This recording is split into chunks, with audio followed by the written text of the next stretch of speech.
What a glorious day! 9 years after Fury Road, we finally get to ride back into the wasteland. It's got a lot to live up to, and to be frank, prequels are usually terrible. But if anyone stands a chance, it's going to be that movie wizard named George Miller. Welcome to Furiosa.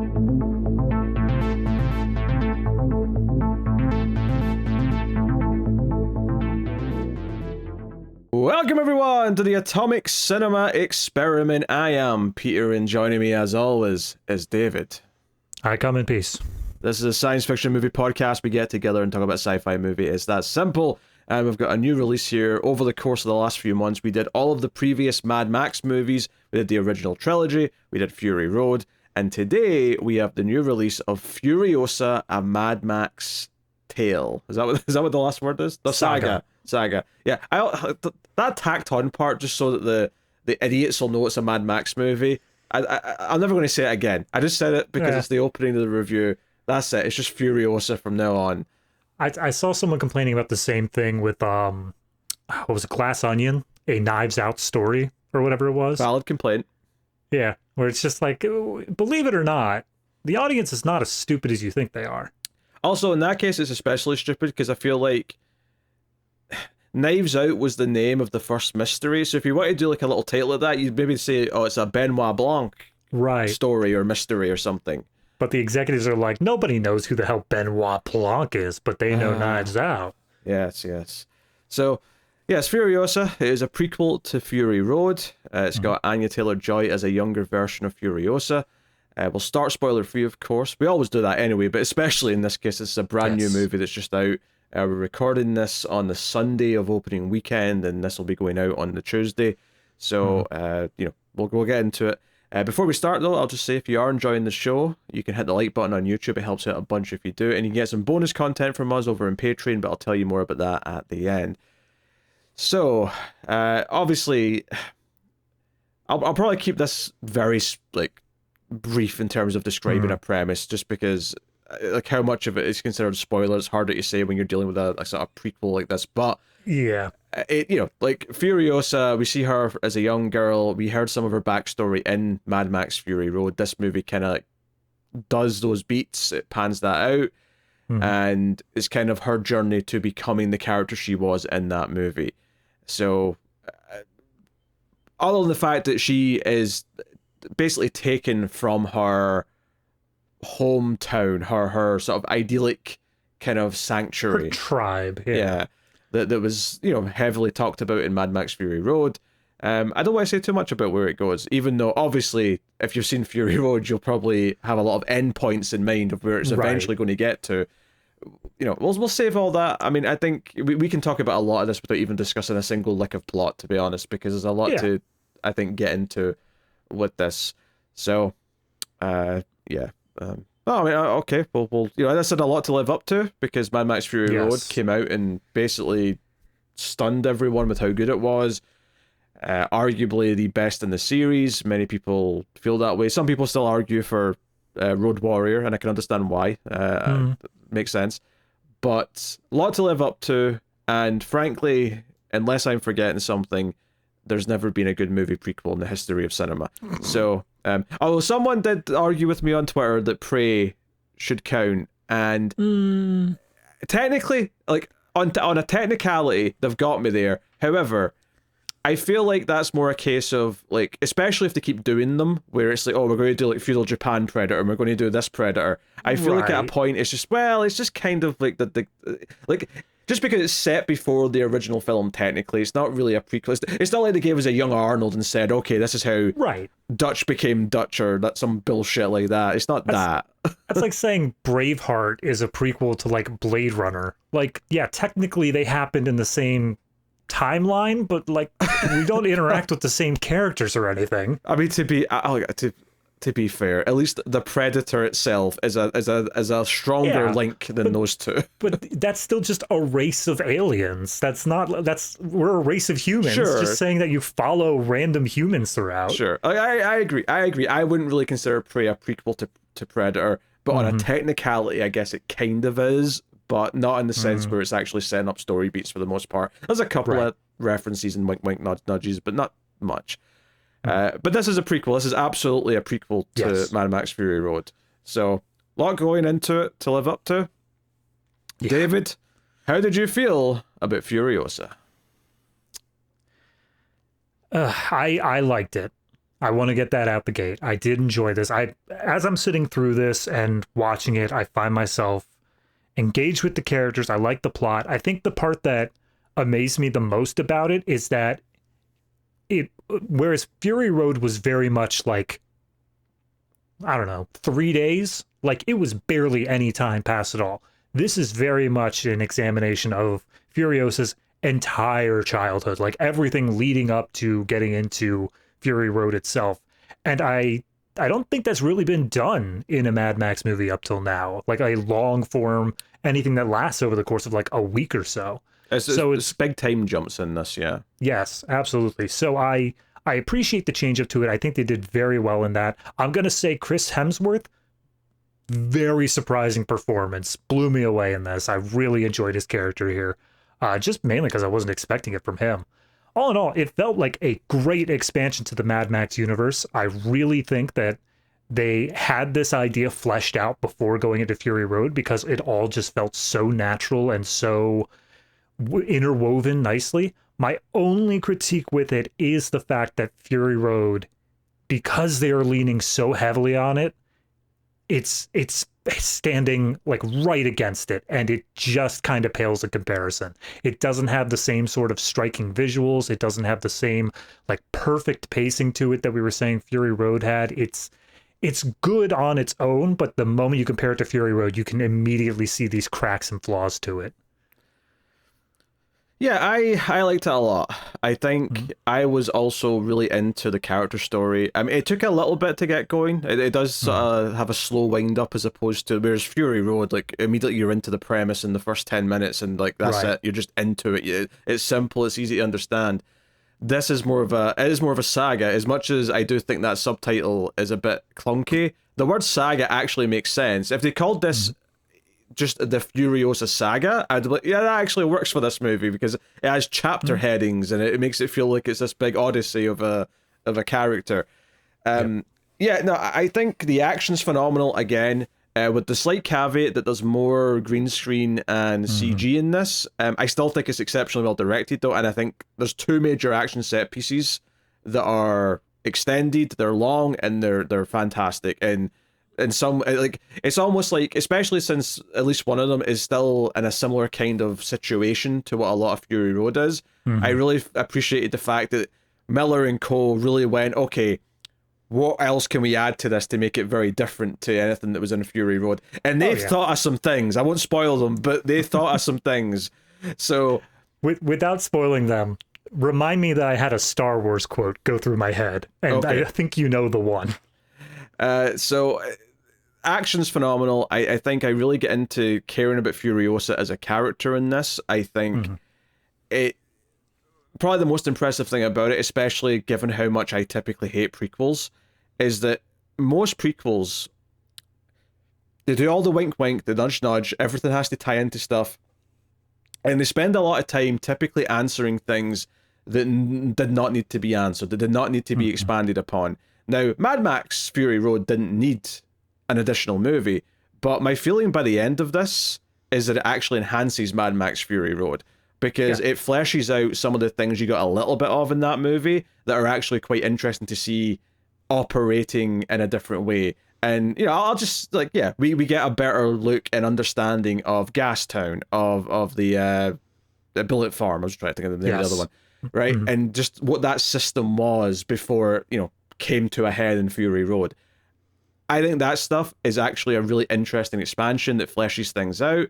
I think the performances from the two leads are very good, as well as the kid actor who, because Anya Taylor-Joy does not show up in this movie for a good 40 minutes or something like that. Because it's like an hour. Yeah, there's a kid playing even younger Furiosa, and she is also very good in this. And I thought they did a great job casting her, because at times she did look like a young Anya Taylor-Joy. So that was fascinating. So, yeah, so the only thing I've really critiqued so far is probably, again, maybe a bit too much green screen and CG, especially in comparison to Fury Road. But other than that, the action scenes still sang beautifully. Pacing does take a little bit to get going, but once it does hit, it really, like, I really started to enjoy it. And I think it is very much a prequel in every sense of the word, not just because it fleshes out the backstory of a character that we already met in Fury Road, but in the way that this movie is clearly designed to be seen after Fury Road, right? The way it introduces, like, the first time you see something recognizable from Fury Road, it does it in a way where it knows the audience are going to be excited by seeing it, and it presents it in that fashion. And I think if you'd seen this without seeing Fury Road, it would probably work for the most part, but I think you'd probably feel like the real ending hadn't happened yet by the end, because the real ending to Furiosa's story already happened in Fury Road. And that's fine if you've already seen it, and it's fine in the context of this being a prequel, but it does mean that it's not a standalone movie. It absolutely is an expansion to another movie. And yeah, Fury Road is better. But let's face it, Fury Road, we both gave 9.5 out of 10. It's one of the best movies of the last 20 years. That was a lot to live up to. Halfway through this movie, I was realizing it was hitting a lot of great notes for me. It was thrilling. I was into the characters. I was into the performances. So at a certain point, I'm like, you know what? Obviously, it was never going to be as perfect as Fury Road, but I'm having a great time, and I feel like I'm enjoying just about everything that's thrown at me. There's maybe some minor story nitpicks that I'll get into in spoilers, but nothing that serious, nothing that is, you know, put me in a bad mood or anything like that. It's like, no, overall, I came out of this thinking this was a great addition to the series, and to be honest, I think it probably sits comfortably above Thunderdome and probably Mad Max 1. I think those two, I would still say, are weaker than this.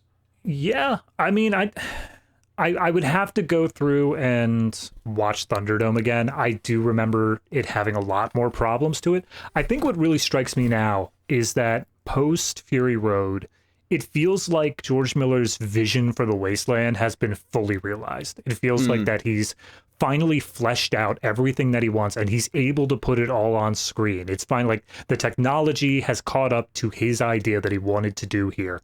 And so he's just got this like half of this movie revolves around the inner working politics between the Citadel, the Bullet Farm, and the Gas Town. And we get a little bit of that in Fury Road, but it's kind of left in the background.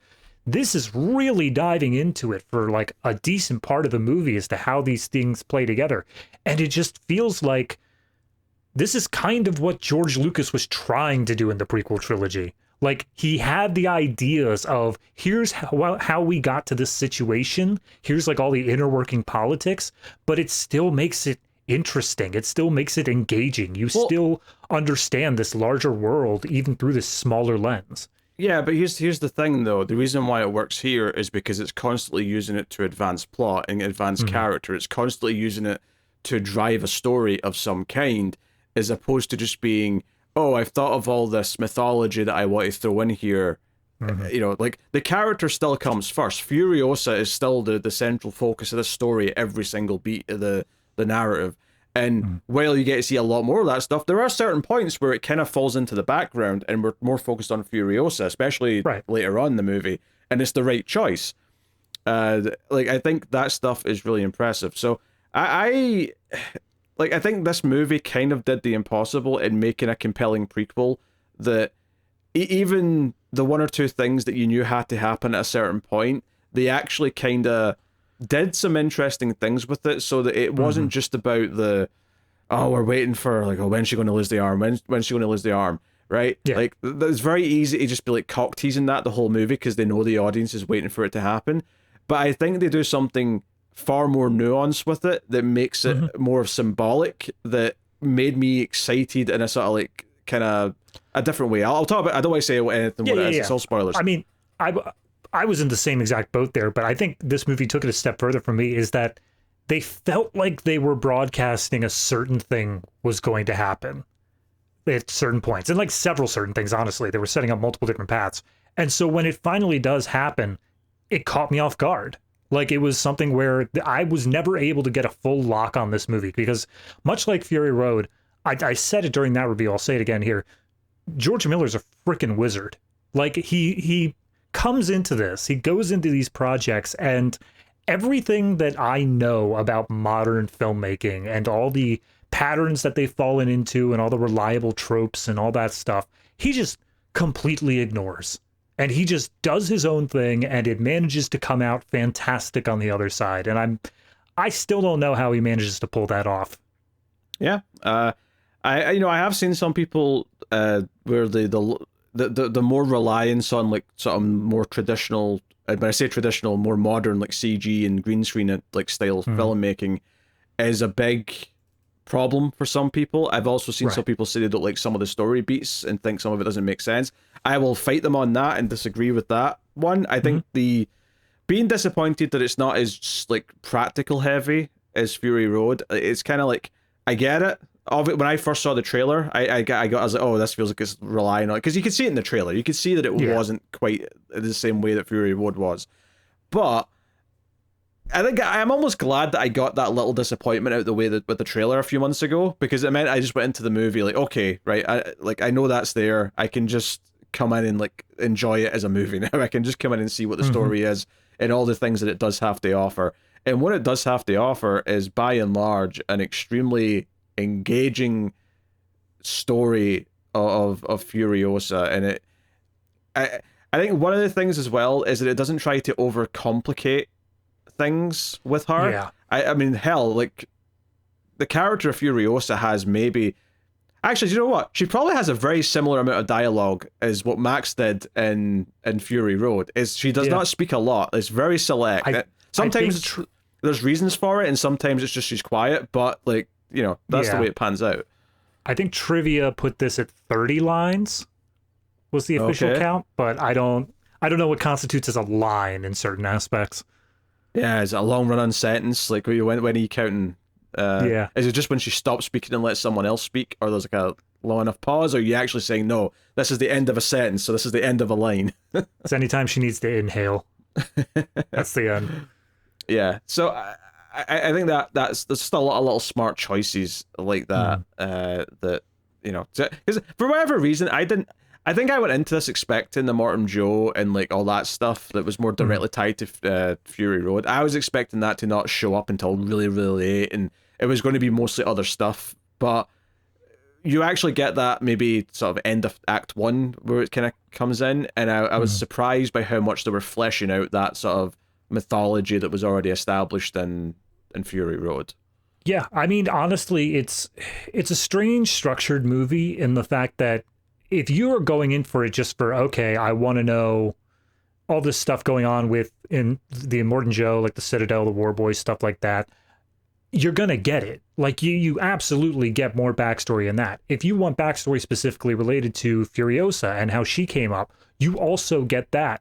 And the two manage to interact. Those two plots interweave very nicely, but at the same time, they're almost separate in a lot of places as well, where they just each develop on their own and they just kind of interweave and intermix together as needed. So by the time you hit the end of it, it feels like there's a solo Furiosa story and then also kind of a Wasteland story at the same time. Kinda, yeah. I mean, I think they're a bit more interlinked than you're implying there, but I can see what you're saying.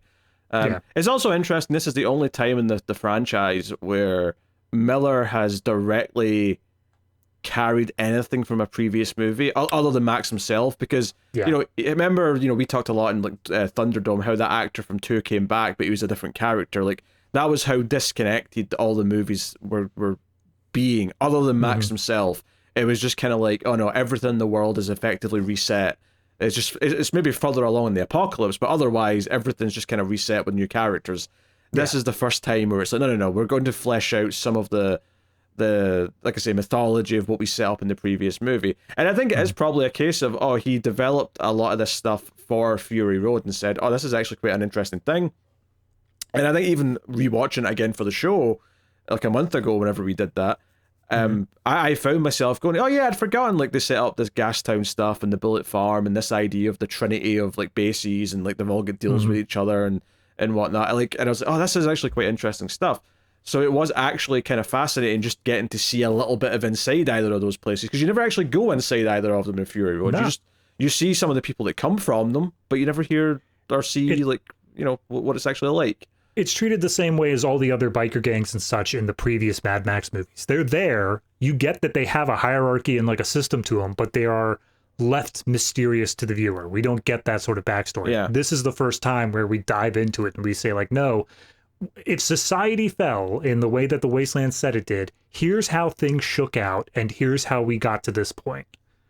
It's interesting because I know one of the critiques I have seen, and it's a fair thing to ask about a prequel like this, because it's a question that I often struggle with other prequels and spin-offs and things like that, is does the movie ever justify its own existence?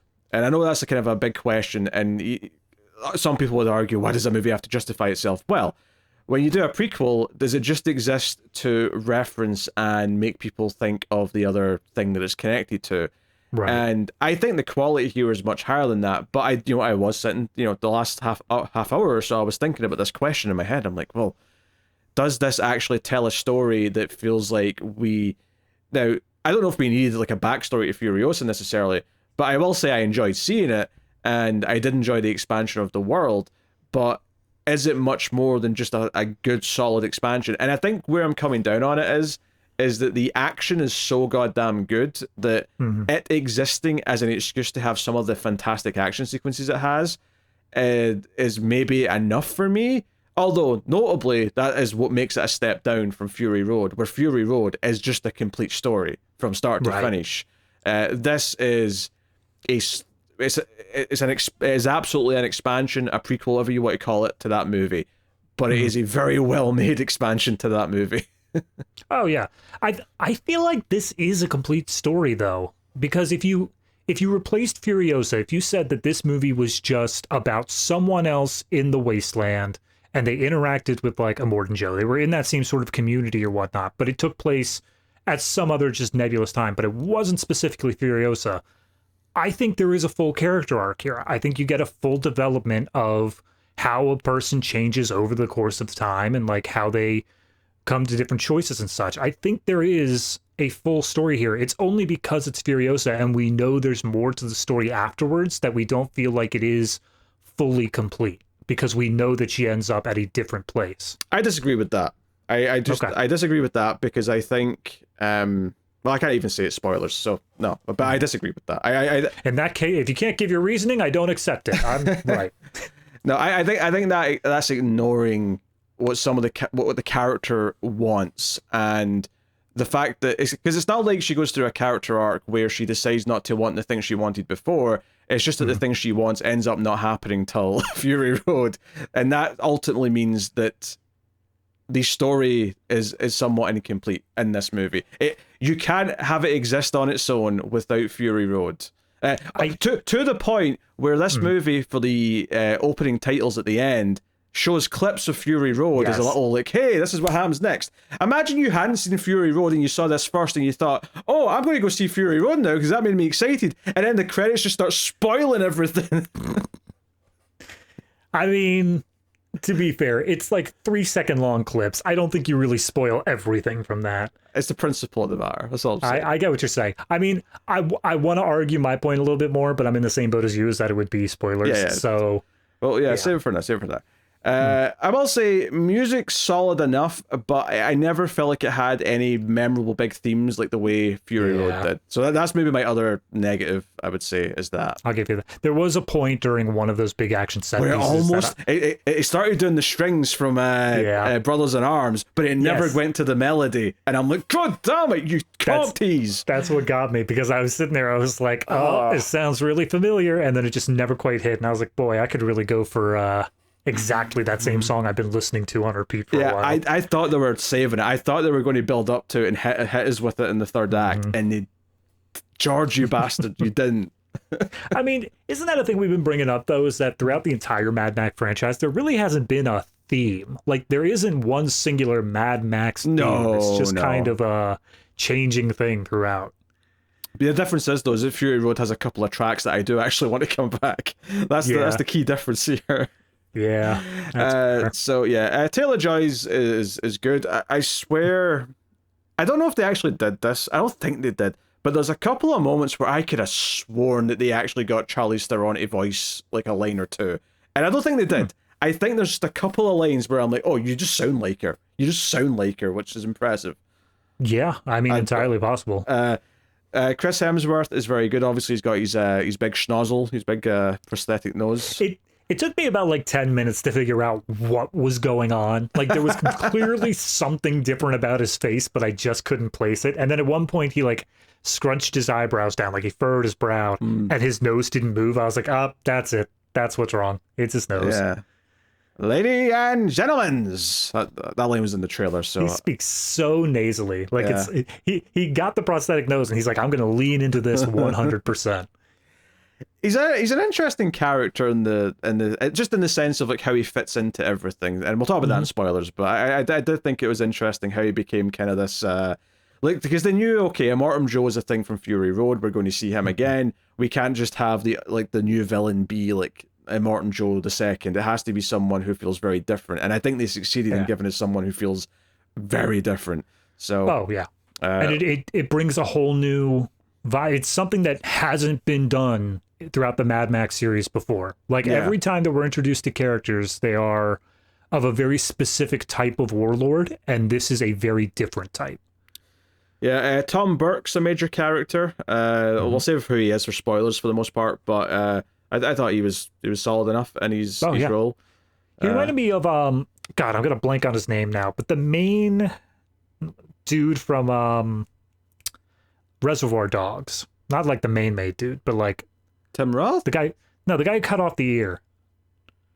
Michael Madsen, that's what I'm trying to say. Michael Madsen, yep. He reminded me of him a lot. Really? Okay. Yeah. If I was to compare him, I'd say he's got a bit of a Sebastian Stan thing going on. He actually was in a movie we did before. He played Orson Welles in Mank, believe it or not. Obviously, he looked different because of the mustache and whatnot, but... I see him there. Yeah, okay. Yeah. There's a little bit of that. Well, I've kind of blanked a lot of that movie out of my memory, so that's fair. I'm not gonna feel too bad. Yeah, I didn't like that very much either. Alyla Browne is young Furiosa, not to be confused with younger Furiosa, but we got young Furiosa. It's a Pokemon evolution thing. You got Alyla Browne as the base form, you got Anya Taylor-Joy as the middle, and then Charlize Theron is the final form. Yeah, I mean, obviously, there's other characters we'll recognize from Fury Road. I won't spoil any of them here, though. We'll talk about them later. I will say, though, I'm going to pronounce his name horribly here. Lackey Holm playing Immortan Joe.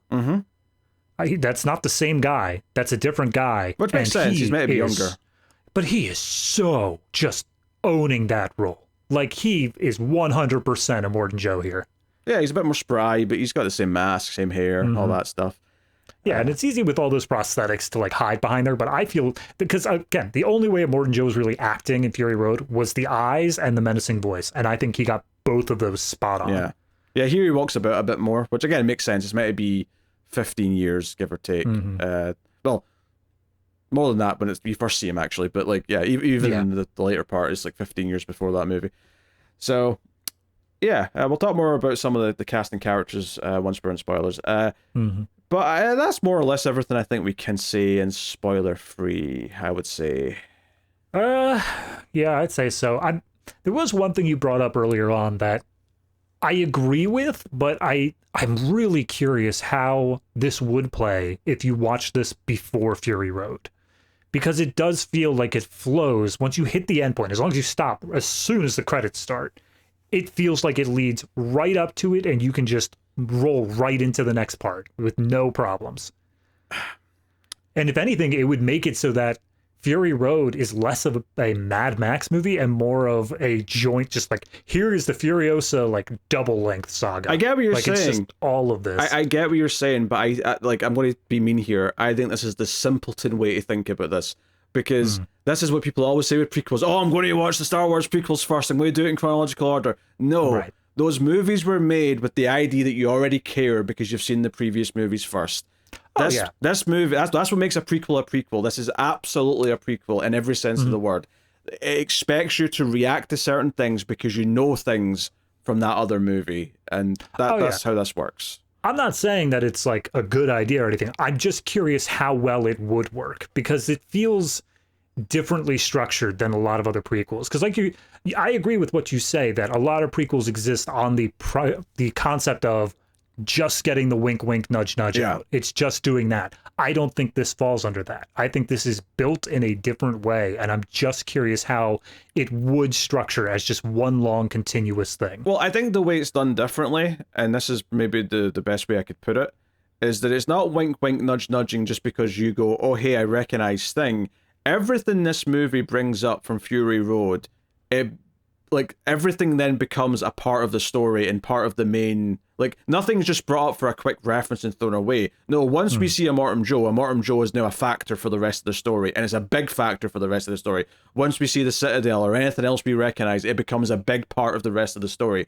Everything, once it shows up, feels like it's used as if it's valuable in the storytelling, as opposed to, oh, here's a quick little tease of blah, blah, blah, then we forget about it and move on, and it was just a cheap pop. It was just a recognized thing, Full spoilers, so I'm not going to say it now, but there is one throwaway reference that I think was 100% just for the audience to go and pop off over, and it's not brought back up. I know what you're talking about. We will talk about that. I actually have some interesting thoughts on that particular moment. But all right. Yeah, so there you go. Well, spoilers then for Furiosa. You have been warned. We're about to commence into everything going on. So full spoilers. Her arms. Her arm, I should say. Yeah, just one. That would be a spoiler. Yeah. The other arm was fake all along in the last movie, but you just didn't notice. No, let's start with what we just brought up, right? Let's just get this out of the way, right? All right.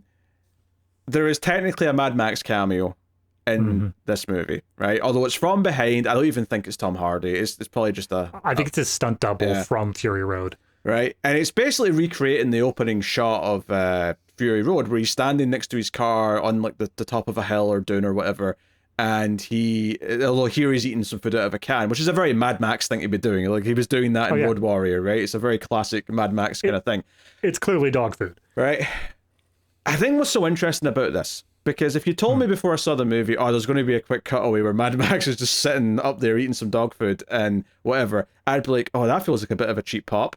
I think what makes this interesting is when it happens, because it happens kind of basically the end of Act 2 going into Act 3. It's basically when Furiosa's at her lowest point, right? We'll get into where she is there and all that later on, but she's at this really bad point where something really, really bad's just happened, and she's kind of, she's just lost her arm. I'll say that, right? We'll get to it later, but she's at her worst moment, right? And it's the idea that Max is up in this hill and he could see her, and I think it's left very vague, at least from my first viewing, whether or not he either sees her and ignores her or just doesn't see her, right? And it's the idea that the paths almost crossed, and right?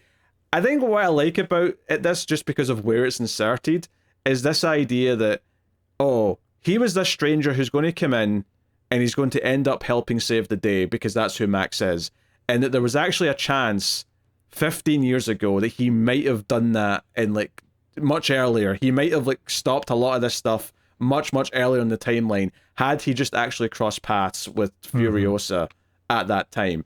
This is the sort of thing where its placement made it everything to me, because if this had been at the start of the movie or at the end of the movie, and it might have even made sense at the end of the movie, given that technically the end of the movie just kind of links up with the start of Fury Road. Because of where it is, it raised some interesting little what if they did just cross paths there in that moment. Maybe I'm being a bit generous here, but it got my mind going about, that's a very interesting moment where he's not going to because it's not he hears her, he's about to go and help, and then something distracts him, so he runs off and does something else. It's not, they don't tease anything like that. It just leaves it in this very ominous idea of I don't know, did he see her? Did he choose to not intervene, or did he just not? Did the ships just pass each other in the night, kind of thing? Yeah, and honestly, going off what you were saying of how things would have ended up differently, I mean, the whole arc of Fury Road eventually boils down to Max helping take out Immortan Joe, pretty much. That's what the end game is. Based off of where she is here, I think if anything, it would just strengthen Joe's position. I think that if he were to help out here at this point, Joe would just fully consolidate power. Yeah.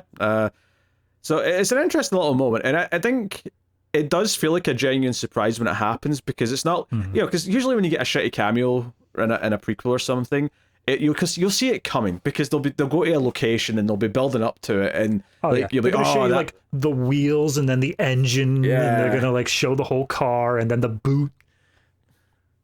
But it'll be in a place where it makes some amount of sense, where you can see it coming, and it's sort of like, we're only here so they can do this. It just cuts to this shot of Max, right after this horrible moment in Furiosa's story where she's at her lowest point. It just cuts to Max eating dog food, like on top of the hill next to his car, and all I could, and I was like, oh, that's like it was like a jolt to the system. I'm like, whoa, that was a hell of a thing you just cut to like that, as if he was always there. And it's this idea that we go back to like Max being like this mythical hero in like these movies where he just sort of comes in, and I don't know, there's something about this idea of like he almost was there to help, but it wasn't time yet. So I don't know, like it worked for me in the context of how it's in this movie, but I fully admit, if this had just been a little to the left or a little to the right, like it probably would have annoyed me. But it just found the sweet spot to work. I don't know if you feel any strongly otherwise. No, I don't feel any stronger, but I didn't have as many thoughts of it during the moment. It was more so of like, I think I had the same problem you had, where immediately afterwards we get like, Furiosa passing out, and then she goes into a whole other thing. And for a brief moment there, I thought that Max was getting involved. I thought that it was the cut to like her getting dragged across the desert or something like that. I thought that we were getting a part where we're getting a younger part of Max coming in, and I was immediately horrified of, that would have been horrible. Please don't do this. Yeah. Because if you try and tell me they met, like, in the past, I'd be like, oh, bullshit. No, that's just retcon shit. That does not make any sense whatsoever. So no, that would have been horrible. No, I'm glad. But then once it's revealed that didn't happen, I was kind of just so relieved that it didn't happen. I didn't even really think about the implications of the moment in any more of a setting. I mean, if you told me that she was passed out and he just dragged her somewhere safe, and then the reason why I didn't remember is because if you remember at the start of Fury Road, he was kind of crazy. Like he was literally going mad with all the faces and voices. I guess I could have lived with that, although I think if that's what they had always planned, I would have expected him to have like remembered her by the end of Fury Road. Like maybe have like a moment where he sees like young Furiosa in his head or something, right? Obviously they didn't, because they hadn't decided this yet, but like if they were going to do something like that, I would have expected that in that movie as well. So I'm glad this was just the paths almost crossed. They didn't. It's just the idea that Max is out there. The hero that wanders the wasteland is out there. And just, I mean, honestly, you could view it from much more of a theming perspective as well, of the idea that Max always comes whenever people are in need, from like the Wasteland's perspective. He is that folk hero sort of thing.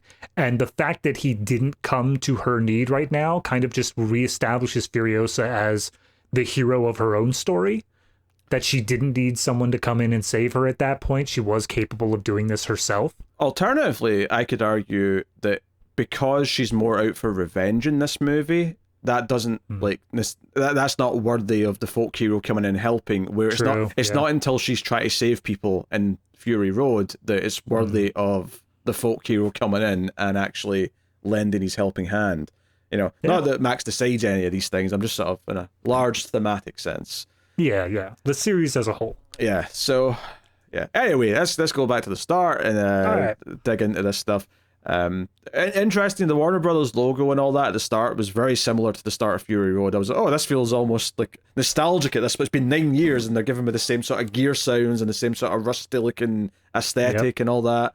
I think the biggest surprise for me about the start of the movie is like I thought there was going to be more in like Furiosa's like hometown before we left it, and it was actually really shocking how quickly like we were out of there. And how little of it we saw, because it's just Furiosa and her little sister, and she's getting the peaches or whatever off the tree, and she notices that these bikers are here, and she goes over and like sneakily cuts a couple of the fuel lines, but then gets caught and gets captured, and we get this entire opening set piece, which is her mum grabbing a gun and like a horse and like riding out after her, and the big theme of this opening, and indeed like Furiosa's like whole first half of her story really, is that no one can know that this place exists, and if they do know it exists, they definitely cannot know where it is. because these awful raiders and gangs will just come in and pillage it and take everything. Yeah. And given what we see Chris Hemsworth do to the other places later on in the movie, that is a valid concern on the part of these people. Oh yeah, they don't take Furiosa or like, you know, the horse meat or whatever with the idea of, oh, you know, rewards from pillaging or whatnot. They explicitly say they're taking this as the proof of, we found a place that's able to, like, there is a pale girl. Do you know how hard it is to be pale in the Australian outback? Like, this is a sign of something. A place of abundance is what they kept saying. Yes, absolutely. Over the course of the first half of the movie. So we get this big chase scene where young Furiosa's like sort of like thrown over the back of this bike, and she's like trying to bite the fuel line with her teeth to try and like ruin the bike. The mom's like taking sniper shots, and like we get to a point where the mom's basically taking out everyone. Oh yeah. Except the one guy who's got her. And notably, once they realise they're getting sniped, this guy actually sits Furiosa up against his back so that she's a shield from the sniper. Which, to be fair, he's an evil little shit, but it's a very smart play. Oh yeah. In the context of what's happening. Real quick, there is somewhere in here, I mean, during the very beginning, I think the girl says, "Oh, Furiosa, we shouldn't be here." Maybe this is just an expectation I had. I thought she was going to earn the name Furiosa. It seems very much like an earned name of like, she is so furious at like everybody and everything that she becomes Furiosa. I didn't expect that to be just her given name at birth.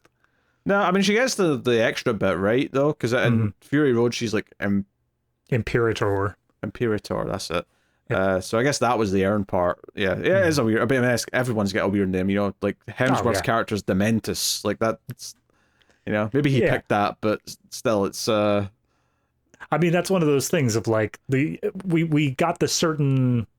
I think there was an old woman in Fury Road who says, you know, she remembered the before time when everything was different. So clearly, there was a certain point here where there should be people who were still named Joe, you know, but then they just add on their little extra things to make them sound bigger.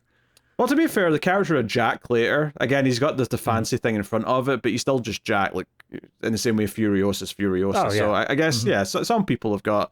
Because the timeline here, just before we get into the rest of this kid stuff, is when the time jump happens to Anya Taylor-Joy, that's basically confirmed to be 15 years. And then I would suggest that the time jump from her to Charlize Theron's about another 15 years, which lines up with her age when she made that movie. So yeah, roundabout. Yeah, so that kind of puts it in, which makes sense. Let's say young Furious is like 10, so then Anya Taylor-Joy's 25, and then Theron's about 40 in Fury Road. That all kind of lines up more or less, and they represent this in a really fun way actually, with the tree growing from the seed, and both time jumps actually. So we get this big chase, and there's a really funny bit, actually. I think the first guy she shoots sort of flips and like goes into the sand, so his legs are just kind of sticking out of the sand. I thought that was an amazing visual. But again, I just like the follow-up to that, where it immediately goes into how, like, they're used to this. So the other two guys that are there, the very next thing they do is they go over, they take the gas can off, they take off the wheel, and then they strap the wheel to a rope behind the bike in order to like kick up more sand, so in order to hide their destination. Yeah. And like it all feels just so well thought out, so well built, of like George Miller took the time and thought, how would people actually do this after being, you know, hunted by each other for so long? Yeah. Also, there was a character that's basically said goodbye to the mum before she left, and that was Elsa Pataki, who played that character, who you might remember as the new love interest in Fast Five. Oh. Because I thought I recognised her, and I didn't know where she was from, but when I clicked on her on IMDb, that's what it was. I was like, oh, that's what I know her from. Fair enough. I'm gonna say no. I don't remember her from Fast Five, but I also don't remember anything from Fast Five. So...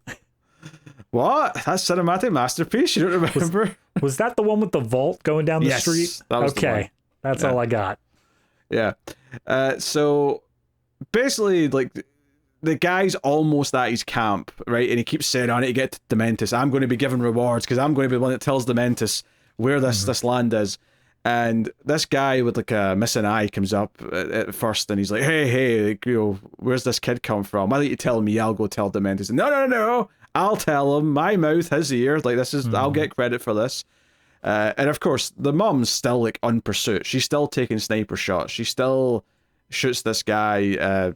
And she's like proud of her daughter one because Furiosa is able to she makes the bike trip up, didn't she? Yeah, so the strap is actually just like a weird looking spinal column, sort of like chain thing. It's got a bunch of spikes on it, and she manages to like move her body in a way that this spike chain just rips the throat of this dude open so that he's unable to speak, and she's able to take him out despite the fact that the mom didn't have a shot. Yeah, because they take her to Hemsworth's character Dementus, and he is like very curious, obviously, about where she's from. And they try he's presented as very innocent during this first scene. Like, he's got like a white shawl, he's holding like a little teddy bear. Yes. He's very kind, and this is just immediately setting up how his character is going to completely devolve across the movie. Yeah, although I would argue that he still had there was still a bit of an undertone to this, even though he was kind of acting nice. It kind of felt like it was all a show, I guess. Oh, absolutely. But he tries to get the location out of the guy who's now dying, that brought her in, and he's bleeding now. And he's like just pointing the sand to where, and then like Furiosa kicks him and ends up sort of finishing the job. So he turns to Furiosa, is like, okay, hey, I'll take you home tomorrow. Okay, you just tell me where we're going. And he's like, and if you don't, I'll just follow the tracks, like all the tracks that came in here. Like, we'll get to them. And that is something to really play with here, because in a couple of minutes' time, when the mum comes in and gets her out and sort of sneaks her out of the tent, like even when they're leaving, they're kind of trying to like zigzag at one point to try and hide the tracks and cover it up, and they see a sandstorm coming in, and it's almost like she uses this as an opportunity of like, oh, let's run into that because that will actually cover and we see it actually, we see the tracks kind of disappear as the sandstorm's blowing the sand around, and it's like, okay, very smart. However, Dementus has got some dogs who are sniffing. They're sniffing the peach she had in her pocket, and they're in pursuit. So, like, ultimately, all of this is to get to a point where the mum's like, hey, you keep going on the bike, I'm going to stay here and hold them off. But Furiosa can't. She can't let go. She rides maybe, I don't know, a mile, maybe less than that. Yeah. And she turns back. She hears her mum struggling. She has to run back.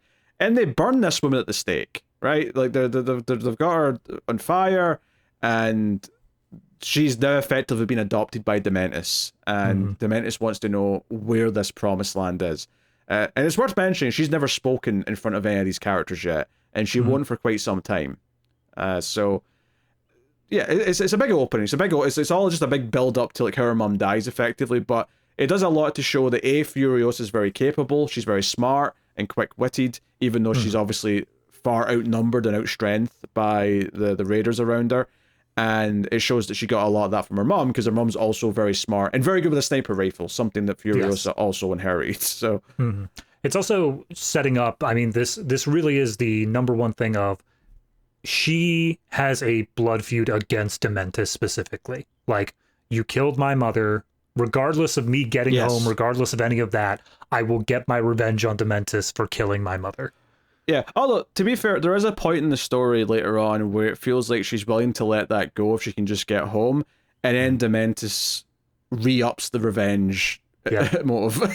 He re-ups, he's like, okay, I killed your mother, and now I'm going to kill someone else you care about, and then she's like, okay, this effort has to go. Yep. Also, this sets up the idea that, and we see this a few more times, but Furiosa is unwilling to run away. She's unwilling to leave people behind at any given point here. She has to go back and save her mother. She also kind of gets from her mum in a way, because the mum actually, the reason why they're even being followed so quickly is because the mum shows mercy on a woman who's working for Dementus. Like, she kills a couple of guys with like a slingshot thing, and then this woman begs and says, I'm a mother too, please don't. And they're like, oh, she makes the choice to just let her go, and I'm like, oh, that empathy is going to like bite you here, because of course she immediately just runs to Dementis and tells him. We should also mention that Dementis has a character from Fury Road on his team, the Doctor character. Oh yeah, played by Angus Sampson. God, they gave him like a snappy little organic mechanic. That's it. The organic mechanic. Because he checks Furiosa when she comes in. He's like, oh, she's got all of her teeth and she's got good, clean hands. She's very healthy. She's a full life, not a half life. A full life, yes. So that sets him up. And it sets up this idea that Dementis wants to go and take this land for himself, right? Or at least it's heavily hinted at that that's what he's going to do. It's clearly what everyone's scared of him doing, and that's why they're not wanting to let him get there. Yeah, and I mean, you see it more in the next like segment of this, but he has a really big horde of like bikers here. He's leading a full army at this point. Yeah, they're all on bikes, so they're different from all the cars in the other movies. But he also has a chariot that is led by 3 motorbikes. I love it because it fits with like Dementis' character of like trying to be this Larson-like character, but it's so dumb. I love it. Now, this is this movie's version of the car with the amps. That's what this is. And this was the first thing in the movie that made me sort of smile and a kind of okay, there's that sense of humor, that playfulness, sneaking in, and I'm all for it. Because it's good. Because obviously the main character's not going to make us laugh. She's having like the worst story of her life. In fact, it's most of her life, to be honest. It's like age 10 through age 40. Not too happy. But she had a really decent cut, like 5 years there, where she was old enough to remember, and then all of a sudden everything went bad. But we see basically they're looking. Well, actually, first there's the whole. He recruits some members of like another gang. It cuts to a scene where he's like, "Hey, we've only got like 4 bikes and 4 positions open for your gang to join since you refused to join us in the first place." And they've got, I presume, the leader of this gang, like strung up with a chain to each bike. So basically, when the 4 bikes ride away, he'll be ripped apart. Basically, it's to show how it's basically that scene in The Dark Knight where Joker's like, "Hey, we've only got 1 position open, so let's have tryouts," and he splits the pool queue. It's basically that, but he makes them fight each other to get to the bikes. So we get 4 of them. The only notable one is like a woman who's got missing part of her lip, but she like almost doesn't win, but then does. Oh, that actress, yes, is Elsa Pataki. She That's got her? double cast in this. Yep. Oh, I did not recognize her because obviously she's got a lot of makeup on. Absolutely. And that's the role. I just saw that because I was like, I saw this and it's like, oh, she's a general from that tribe. And I'm like, okay, cool. But she's also cast as Mr. Norton. Who's that? And it's the deformed survivor who joins the biker horde. You were making me doubt there for a second if I was mistaken in recognizing her from the start, but that's definitely where I saw her. Yeah, so, no, she was just cast twice. She's also Chris Hemsworth's wife. So so fair enough. Yeah, I never noticed. So yeah, there's a lot of stuff here where like Hemsworth gives his little teddy bear that he has on him to Furiosa and says, "You don't have to watch this, but she does." We're also introduced to like what did they call him? The old guy, History Man. History Man. Yeah, I think that sounds right. And he's basically just written things on his clothes or he's tattooed stuff on his body, and he's there to basically just explain what things are because they're getting to a point where people are growing up in the after times, right? So. It's that tribe with the kids from the third one that like didn't know what an airplane was and didn't know like anything about modern society. This guy exists just to try to stave that off. Is there an argument? I'm sure there's probably exact timelines of things on the internet if you want to go look for them, but is there an argument that this stuff with Furiosa, with Kid Furiosa specifically, is set before like maybe some of the old movies, like maybe Thunderdome? I mean, it would make sense from the age of Max as well if you try to view him as an actual person rather than like a folk hero. But yeah, no, I would say that it would make sense that this would take place. I mean, if we're looking at the structure of the world, it would make sense that it took place after the first Mad Max for sure. But it could easily take place before Road Warrior even. Yeah, I mean, that's the thing. The canon is not important because it's more of this folk tale kind of hero, and like it's not that big a deal, especially since if Max existed before the fall, right, which Mad Max 1 kind of obviously said he did, then because 30 years passed from Furiosa being 10, which is already after the fall, to when she's Charlize Theron's age, that would mean Max would have to be at least in his mid to late 50s. And I think at this point, he's never going to outright say it, but I think Mad Max 1 is no longer canon. I think that anything that you needed from Mad Max 1 was reestablished at that beginning section of Fury Road. Hey, to be fair, this movie also opens with a little montage of, like, you know, the fall of the world. It's almost like he has went out of his way for every single movie to have a little thing at the start to be like, just in case this is the first one you're seeing, here's just the world collapsed, and this is now, you know. That being said, I think this might be the first one outside of the first Mad Max that explicitly says, we are in Australia. Yeah, you see, we are in the outback. It opens with a shot of, like the country from above, and then it zooms into the thing. I was like, oh, okay. Yeah. We're in Australia. Fair enough. Well, there's enough of the accents that it makes sense, I guess. Oh, yeah. No, it definitely always had to be Australia, but it was never, I think, actually confirmed in any other movies. Maybe I'm missing a certain line or something, but it's always just been the wasteland. Yes, famous Australian Tina Turner. So, right, so we have that scene where he gets these bikers to rip the leader of the other gang apart, and then he's just kind of looking around for this place, right? They're hoping to find it, right? The place of abundance. Yeah, and I think they maybe go to sleep once or twice as well in between. There was a recurring line from Furiosa's mom about following the stars to get back home. And so Furiosa takes the History Man's tattoo pen that he has, because all of his words are tattooed on his body as well. And she tattoos a star map onto her left arm of how to get back home. Joe's so interesting about this to me. My experience with it is that I'm like, oh, okay, she's drawing a map. That makes sense. I didn't think of it when she was drawing the map. It was the next time she looked at it, sometime later. I think she was still a kid, or maybe she was Anya Taylor-Joy. I can't remember. I think it was when she was going against Rictus, probably. Yeah. But she was looking at the map again a little bit later, and it just sort of clicked. I'm like, oh, that's the arm she's going to lose. Yep. And I think what I love about that is how symbolic it is that someone's going to take away her map home from her. You know, however this arm's going to be lost, kind of thing. And I got kind of excited because I'm like, okay, that's what makes this more interesting than just, oh, I'm waiting for the arm to go. You're making it symbolic that arm actually represents something, which is kind of insane. Yeah. Like, you made her left arm mean something. I mean, I love it, but that's what I was getting at earlier on, is that I immediately started like playing out the plot in my head. I'm like, okay, she's put a literal map on her arm. We know she loses the arm. And so therefore it's going to be, and like everyone else is trying to figure out how to get to this location as well. So obviously, in order to protect her home or something, she needs to lose this arm. And that's what I was going through with, like, as we progressed. And nope, I'm totally wrong, 100%. But that's just how I feel like in any other movie it would be structured of that way. I think, for making that. Yeah, I think maybe the idea is that most people in the wasteland won't be able to read that map because it's like a star map. Like, oh yeah, I don't think most of these people are going to be able to. I mean, I can't read it. I'm not claiming I can. But all it takes is one. That's the thing. All it takes is one person who's smart enough to read it. And I was like, oh well, she's going to have to make sure they don't get a chance to read it. So yeah, so they end up coming across a lone single war boy, which. Yep.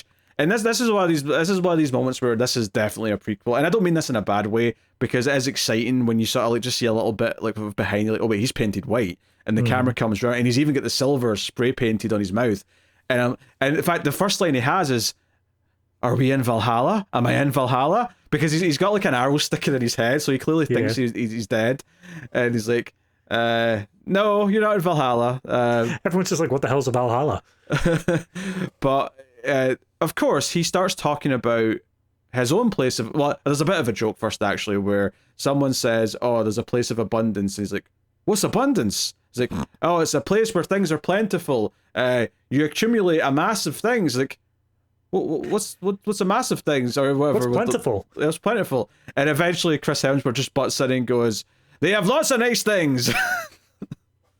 He's such a good villain. Like, that's I when it began and he was playing more of like the cult leader sort of vibe, where like, you know, he was playing more innocent and he was trying to say that he was doing the good for everybody there. I thought it was gonna really get grating after a while of him pretending to be the good guy, and then ultimately he's, you know, screwing everyone over. But so quickly he transitions over to just this absolute madman who is just completely lost in his own sauce, and I loved every moment of that. What I love about this, because this for me is when the movie just starts to about click in place. Because I mean, I enjoyed the opening and I enjoyed like getting to know the kid Furiosa and her mum, but and as exciting as that chase was, it very much felt like, okay, this is the prologue, this is us just sort of setting up the story. For me, the moment where the excitement hit of like, oh, I'm actually kind of excited now. You've spent some time setting up this Hemsworth character and what he's trying to do, and then you have this war boy say, no, I come from a place like that. It's called the Citadel. It's that way.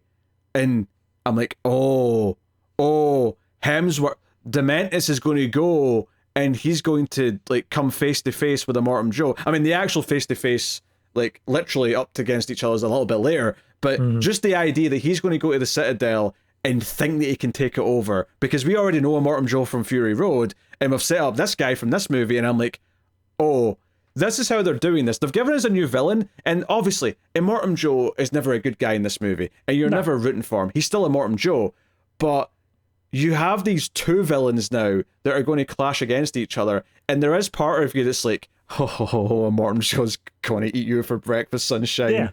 Yeah, absolutely.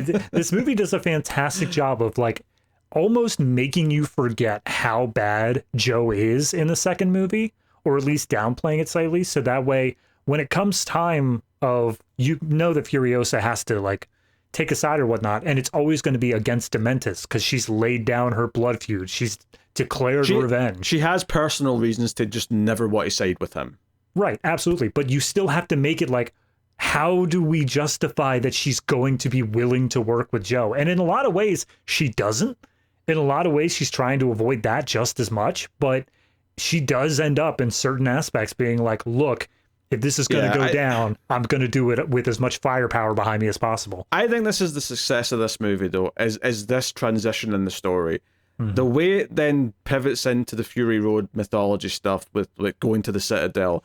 Because the second that this war boy said the Citadel's that way, I immediately got excited about Dementis trying to like do something with the Citadel, with trying to like confront Joe in some way. Because as soon as that became a possibility, I'm like, oh, you've nailed this. You've set up this guy well enough over the last like 25, 30 minutes, however long it is at this point in the movie, to where I am now excited with the confrontation of him meeting the other character I know is going to show up.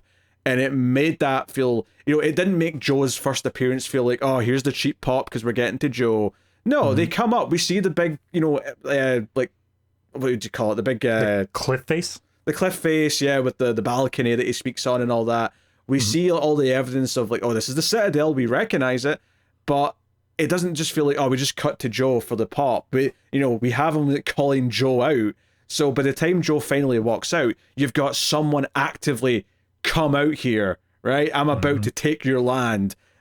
Effectively, he doesn't say that obviously, but that's effectively the tone of it. His pitch, and this is what makes him a much different character than all the other warlords we've seen previously, is that he comes in and he's basically like, hey, I don't believe in being like a true warlord, you know? Yes, I'm the leader or whatnot, but I want all of us to live on equal footing. I'm a 100% communist, and I am here to spread the wealth. All I need you guys to do is rise up against Joe. All of your numbers against one man, there's no way that we can possibly lose that. And then Joe and his posse up top are basically like, pick a war boy. Pick any war boy. Randomly select a war boy here. Yeah, we get a whole set piece here where he gets his lackey, because Dementis doesn't want to pick one. So he gets his lackey to pick one, and he's like, and he's looking up at the like all the walkways up above, and he's like, that one, no, one to the left, that one. And then this war boy just walks over to like the end of the walkway, grabs two of those like spear bomb things from the, you know, Fury Road, and looks over at Joe. Joe's like, I don't remember the line he says, but it's basically, you are anointed. Yes, you are. Yeah, welcome. You're going to Valhalla. Congratulations. Yep. And this war boy jumps from what has to be like 150 feet in the air. This is a very hot, tall cliff face. And he just dives to his death, and there's a explosion, like, you know, just a little bit in the distance. And then Hemsworth looks back up at Joe, and Joe's like, every single person here will do that for me. you don't have a hope in hell. And by the way, they're about to start. Bye. Yeah.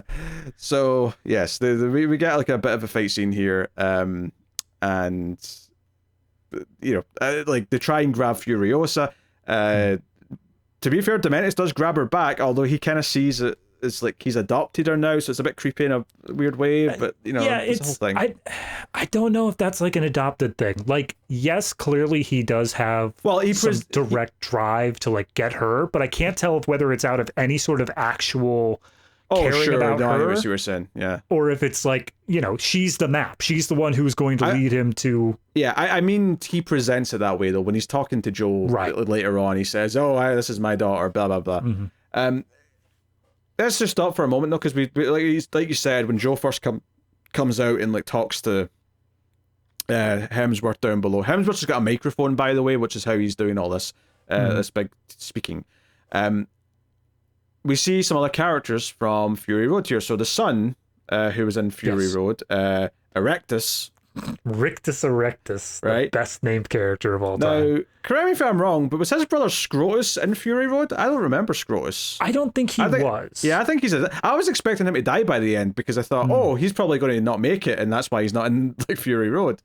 Yeah, and I mean that would be fine. I would accept that, but in a way, I actually like the fact that it wasn't, because it just, again, there was 15 years, give or take, between the end of this movie to Fury Road, and clearly a bunch of stuff is happening in between. I like the fact that and he died doing something else. It's completely unrelated, but we don't have to answer all the reasons why these characters are not showing up in later film. Yeah. And also the big fat guy who, if I recall correctly, was the leader of Gastown in Fury Road, which immediately makes you go, how does that end up happening? And obviously a lot of the plot that we're about to get to is going to eventually lead to this idea that Joe, after the events of the story of this movie, is going to appoint 2 of his own men to go and run the 2 other places. Yep. So now it'll be less of we're bartering with 2 other towns, and now it's just that, no, I control all 3, and these are my generals who are running the other 2, and all the resources will just swap around as I will it, because they're all mine. Yep. So I thought that was really interesting to sort of set that up. And I very quickly noticed the big fat guy. He had holes in his shirt, and you could see his nipples, and he kept kind of touching them, which is just kind of a weird detail. Although they actually pay it off with a really funny gag, not too long into the movie after this. But it's a strange one.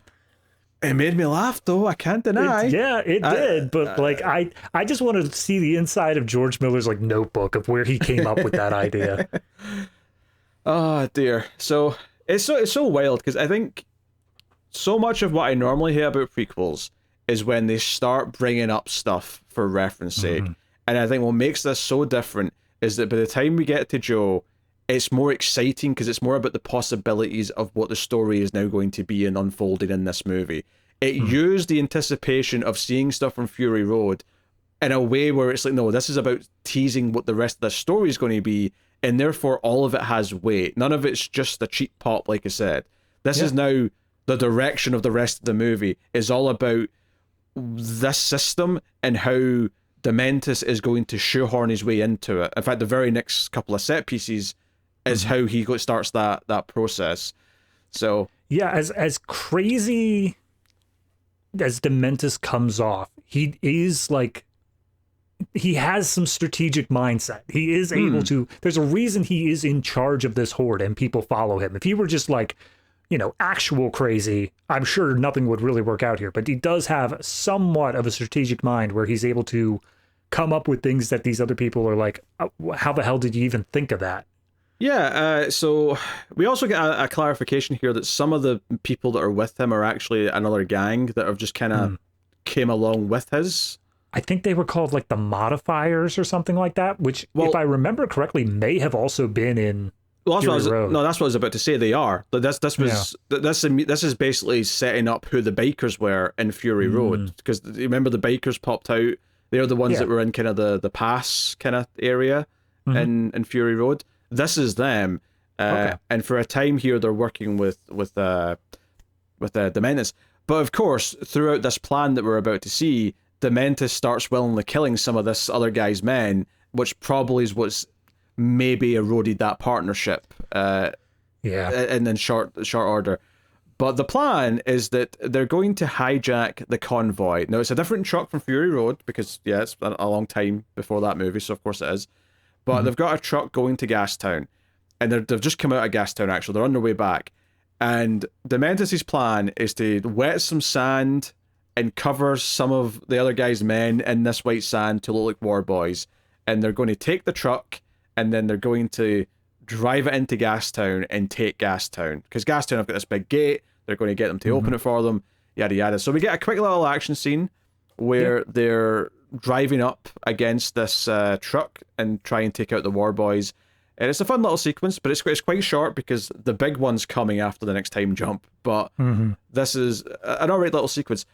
We also get introduced here that apparently the current leader of Gastown, I believe, is actually like a real biological brother to Joe. At least that's the way it seemed like it was played off to me. Oh, interesting. Yeah, he's like an artist because you see him painting. He's a bit more of a, I don't know, Aristocat kind of character. A Renaissance man. Yeah. So what I liked about this though is that these characters are not idiots, right? So like the leader of Gastown's looking through his telescope, and he messages. They've got like a sort of rudimentary phone of some kind where he phones up the Citadel, and he's like, "Hey, the truck's coming back. Maybe it looks like they're being attacked." And sure enough, it cuts to the truck, and Dementis has got some of his bikers kind of play fighting with the truck, like they're missing each other with the spears and stuff, but they're trying to make it look like they're attacked, so that the Gastown will let them back in. He's basically giving Gastown a reason, like this is why they're turning back, because they're being attacked.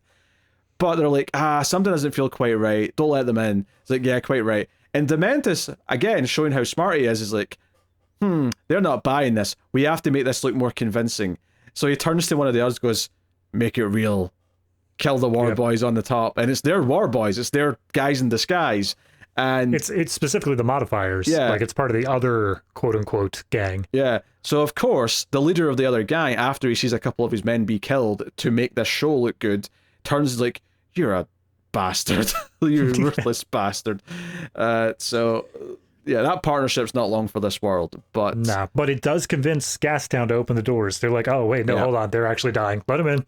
Yeah, so a couple of hidden people in the bottom of the truck jump out, shoot the guys at the gates, make them open it, and sure enough, Gastown is taken. And we get the finger of the leader sent to Immortum Joe with a message saying that they have taken Gastown and that they'll be coming by for a negotiation as to how the new deals are going to work. And I love this part because Joe specifically says, like, all right, we'll hear him out, we'll see what he wants, and then we'll kill him anyway. And as we get into the meeting, we see Dementis thought of everything. He covered every single base to make sure that he was getting back in one piece. They've got like a bomb set up to like just destroy Gastown. They've got a whole bunch of things, and he comes in, and of course Joe and the others see Furiosa, right? And like, oh, who's this? She looks healthy and she's a full life and all the rest of it. And like, what was his name? Organic Mechanic steps in and says, yeah, I checked her myself. She's a full life. Yeah, not a disease, untouched by man or disease. And Joe's eyebrows raise. And I do think it's a very interesting idea that Joe immediately wants her. And he wants her as a future breeder, right? That's what he wants her for. He makes it very clear. And technically for one night, she is that. Not obviously nothing happens to her. Like obviously he's waiting until she's older. But for one night, she's staying in that room with the other breeders in the white outfits. I mean, you say it's one night. I feel like it's just kind of implied to be more. We only ever see the one night, but I feel like it's implied. Well, maybe it's more. It doesn't really matter, though. Like, the point is that it never gets to a stage where she actually is, breeding. Yeah. Right? But the idea that was her destiny is that she was actually picked for that, and Joe makes that part of the deal, that he wants her, and he wants... the doctor, the organic mechanic, right? Which is how the doctor ends up with him. He doesn't look very happy about it at first, but obviously he seemed fine with it in Fury Road, so he adapts to his surroundings. Yeah, he's just happy to be alive. But Furiosa actually speaks for the first time here in front of, because Dementis even says, "Oh, she doesn't speak. She's not said a word till her mother was killed." Well, I was gonna say he spins this entire long tale about like, "Oh, this is little D. She's my daughter. Her mother, firebrand, loved her. Then I had to kill her. Made her tough." So yeah, he trades Furiosa along with this new deal for like 30% more resources for the gas or whatever. And they back out slowly, and this sets up the status quo that he now runs Gastown, and that's the way things are. And again, there's a time jump in a minute for 15 years, so he is in charge of Gastown for 15 years next time we see him. But Furiosa is introduced to the chambers where the breeders are, right? They've got their white outfits on.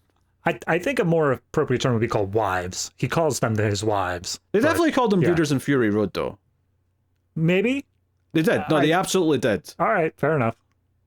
Look, I'm not picking that word out of thin air. I'm only using it because they used it in the last movie. I get that, but they didn't use it in this movie, which is why... Fair enough, but like, they definitely said it in the last movie. Obviously, it's all different wives because it's, again, 15 years prior. I was going to say, Furiosa was definitely older than any of the wives when Fury Road happened. Well, so it makes sense. A horrible man's in power. Of course, all of his wives are like 22.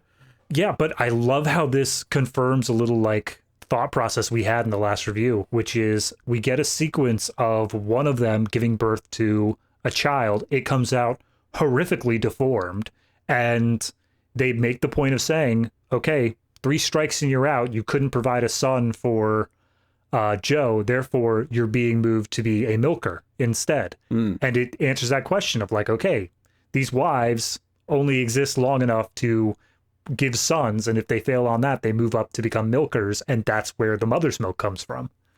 Yeah, and it makes sense because their bodies have obviously been prepped to do that. It did make me wonder, though, if they do succeed in giving a son, which has happened at least twice in the past because he's got 2 sons. At least, I think technically he's got a third one in the next movie. Yeah, there's a third one in, it's the guy in the chair. Yeah, the small one. It makes me wonder, though, like, do those wives still have to become milkers because their duty's done, or do they get like a reward of a nice retirement because they provided a son? If I had to guess, it's good job, you get to stay on as a wife, and you better provide another son. That's probably accurate, but yeah. During this, though, Scrotus Erectus, Rectus Erectus, Scrotus is the other one. Rectus Erectus. We're gonna get so hit with like YouTube stuff. He starts like touching Furiosa's hair, and this was kind of interesting because I think it was playing it a little bit like he's been a bit pervy and that maybe he is like making a move here. But it also kind of plays like maybe he's noticing something's been hidden, and it is, to be fair. She's hiding like the seed. Yeah, we never even mentioned that. Yeah, her mum gave her a seed for the tree. Yeah. Yeah, so back during the thing, she's like, "Look, take this seed, go home, plant it in memory of me, and that will be, how I live on or whatnot." And she's been holding on to this seed this entire time, like hiding it inside of the knots of her hair so that nobody else can find it. And that night, he comes to wake her up and takes her out the vault, the room where all the wives are kept, and is looking at her hair. But by this point, there was a scene in between where Furiosa actually cut her hair and kind of like turned it into a wig so she could hide like stuff underneath it.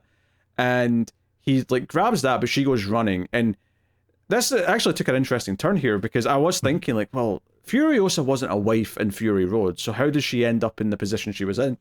And she goes running and she's able to hide. And Erectus here denies like what he's doing when his brother says, "Hey, what are you doing out here? What have you lost?" He's like, "Oh, nothing. I was just having a dream or something. It was fine. Just ignore it." Yeah, I mean, he just stole from his father. Well, that's the thing. Wives. We know from the other movie that Joe is pretty protective of what he thinks is his property, and maybe his sons would be the only people who he might not kill for it, but he'd probably still be in pretty deep shit. Oh, absolutely. So, I do wonder what the story is as to why she got or how she got away, if there's no explanation, because he's going to cover this up, but somehow she got away. But we do the time jump here, and this is actually a really neat way to show the time passing, is like one of the seeds falls in the wig. I think it's just a twig that's outstretching from the cliff face, but her wig falls down and like lands on it. Okay, sure. Yeah. Because she only has the one seed. That's the thing. That's true. Just one that she's protecting. So her wig falls down as Rictus throws it away. I was, to be honest, now you're saying this, I was thinking later on, why does she have another seed? Like, did she somehow like get one from the new tree that spawned somehow? But, right. But okay, there's just an outstretched little branch coming out of the cliff face that we see time lapse grow over 15 years. Yeah, so it grows over 15 years, and we see that she's now trying to pass for... Actually, no, the time jump's not quite happened yet, has it? No, yeah, it's here. No, because she's still a kid the next time you see her. Is she? She's dangling down under the thing, and then the next time we see her is when the collapse of the chain happens of picking up the bulldozer. Yeah. And then she has to jump in there. Yeah, so I guess it's not... She's still a kid there. Technically a kid there. Yeah. She's still a kid in that scene. She's not Anya Taylor-Joy until... it's like after that. You know, it jumps ahead after that. So... But that time lapse definitely does happen on the in-between, though. So a lot of stuff happens in between, but maybe it's not a full 15 years. Yeah, she's basically always wearing a hat, and she's covering her face, and she's passing for a young boy or a young man. She's mute. Doesn't answer any questions or anything. Yeah, to hide her voice, obviously. And she ends, because she's smaller, she gets asked to go out and fix this chain thing. So she gets a little daring stunt, and she gets a slightly better job out of it. She's the one who like controls the joist or whatever now. So it sets up that, and she's now part of this. But it's throughout this little bit where she becomes Anya Taylor-Joy, and we see her still working in this area. She's always greasy. She's always working on stuff. And she's a mechanic. She's a mechanic. And the main thing it introduces is that it basically shows who the Furiosa was for Joe before her. I.e., who drove the truck, who drove the big, the convoy. Yeah. Praetorian Jack. Yeah. So, and obviously not only is he the driver, but he has the grease or the oil over his forehead, right? And it's like, oh, so he's the previous version. Okay, this is interesting. And it sets up this idea that, there is this thing in play where this convoy goes to the other two towns and trades the food and water from Joe for gas or ammunition from the other places. And it's like, okay. So, and it's at this point where I'm realizing, oh shit, this is really getting into the nitty gritty of like how this all operated before everything fell apart in Fury Road. This is interesting. And it's not like, again, not wanting to compare it to literally the worst example, but like in the prequel trilogy for Star Wars. Yeah, you're going to do it again. On you go. Yes, I will. It got so needlessly complicated. You got like the taxes and the representation, like screw all that. It's too much. This is so simplistic of we make this resource, we trade for other resources we need, and there's literally only 3 locations involved in this trade.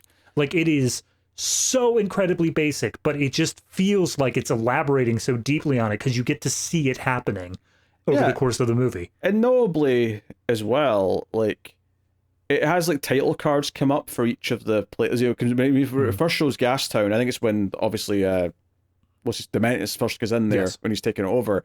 It comes up saying Gastown, the second fortress of the wasteland, and then it does it for the Bullet Farm later as well as the third one. And it's like, okay, it's really establishing kind of the geography of this and like who the players are. So Furiosa, this part of the movie, like one guy catches her like under the convoy, and he's like, what are you doing under there? And she shakes a jar of piss at him, and he's like, oh, what's with the privacy? It's just piss. Obviously, she has to kind of hide that. But it's because she's stashing food under there. And we see later, we don't see it in this scene, but we see later on, she also stashed a motorbike under the convoy. This was her initial plan to get out, is that she was going to like hide under the convoy, and when it was far out enough into the desert, she was going to somehow sneak away with her bike and go and search for her homeland, right? That's clearly what the plan is. Yep. It is also worth noting that we get a little montage here of showing her as a mechanic, and all of the mechanics there building Joe's war rig. A huge double tanker that has all these defenses and stuff like that on there. And that's what sets up like the big action scene. Yeah, so this is not the same convoy again as Fury Road, right? Right. This is an earlier type, and it's got some different things on it, again, to do some different things with the action. It's got it's got one like gravedigger kind of like arm, right? And next to that, it's got more of a sort of claw arm, right? But the same size as the gravedigger, so it's like 2 big metal arms, and that's like right behind the front of the truck. So that's like right behind where the cab is. And then we get also back, like one of those poles as well that we see throughout Fury Road. Sure. And then at the back, they've got like a big metal spinny thing, but notably it's got like chains attached to it that have got like metal balls at the end. So when it starts spinning, when we see it later on, it's like spinning these chains around really fast into like a kind of a, basically a grinder, for lack of a better term. I think they call it like the mollywhacker or something like that. It's got a silly name, but I like it. Yeah, so like right away, this is like, okay, you're interested in all these new little bits and pieces to it to give it maybe something else. And this ends up being the biggest action scene of the movie. It's the longest, I would say. There is one that comes close, but this one is long and it does a lot of stuff with it. Yeah, this one definitely feels... There's one other one, but this one feels the most Mad Max. This one feels like we're on a long stretch of road. There's people just trying to jump onto the rig to divert it. It's quintessential Mad Max at this point. Yeah, and I think what's so good about this, and this is something Fury Road had as well, is that the action scene also advances story, because this is how Furiosa meets Jack. And it's how, because she's hiding under the truck, right, when all this stuff starts happening, and like the truck gets damaged at one point, and she ends up with the task of fixing it, because the guy that gets sent down to fix it ends up like dying. Like he ends up getting set on fire and like falling under the truck, and she ends up fixing it. And there's a big moment in this at a certain point where she eventually ends up at the front of the truck, and when she pops up her head and someone rips the hat off of her and her hair comes flowing out, and Jack sees her for the first time, it's kind of similar actually in some ways to the moment in Fury Road where Max and Furiosa start working together for the first time. But here, like, these two have not even met each other before. It's kind of just in the heat of the moment. They both start firing guns at the bad guys. And it's like a big moment. And it's like, so this action scene, not only is it a really fun sequence that establishes a few things, it establishes that the second biker gang has now split from Dementis, and that's who's attacking the convoy here. But it also establishes this is how she meets Jack, how Jack kind of like comes to like her, because at a certain level she's helped save his life here, and he's like earned his respect. All the war boys throughout this sequence, and this is also a great thing, is that we're on the other side here. During all of Fury Road, we were like, oh, the war boys, they're going to cause all these problems. But this one, we're with them. We want, because our protagonist is on there, we want the war boys to succeed. But one by one, they are just all picked off. And so in the end, the only people left on this rig is Jack and Furiosa to defend it. And they have to immediately come to trust each other and build this little bond through the fire. Yeah, it's trial by fire, absolutely is. So some of the action stuff going on here, to talk about it, is that some of these bikers have like... Well, okay. Wait, can I use the Star Wars quote? Can I just say it? Oh, go on, Matt. They fly now? I even remember that quote. That's the ninth one. The worst one. Oh, Rise of Skywalker? Yeah, that one. Where stormtroopers start flying on jetpacks. One of the characters is like, they fly now? And it's like, yeah, jetpacks are established in your lore, dude. No, so here's what actually happens here, though, is that some of them have parachutes and they attach themselves to the back of other bikers, so they're basically kind of floating, like, or hovering up in the air and like doing stuff from up there. There's a couple of others though that have like, what's the best way to describe this? It's kind of giant like fans. They have big fans as backpacks. So, but it's not just that that's helped keeping them up though. They're also attached to bikers as well or whatever. So. But it's just, it adds this extra element compared to like Fury Road, where now we've got these guys that are kind of hovering above.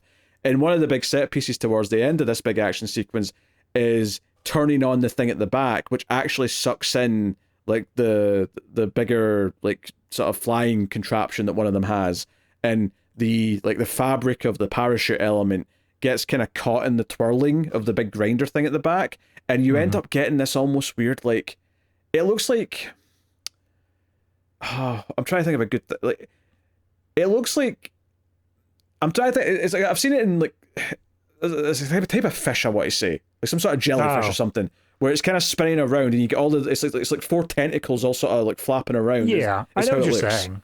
Yeah, it looked absurd. It was a hell of a visual just to see this at the end, because it really punctuated the scene. It's like a giant octopus tentacle sort of thing, but yeah.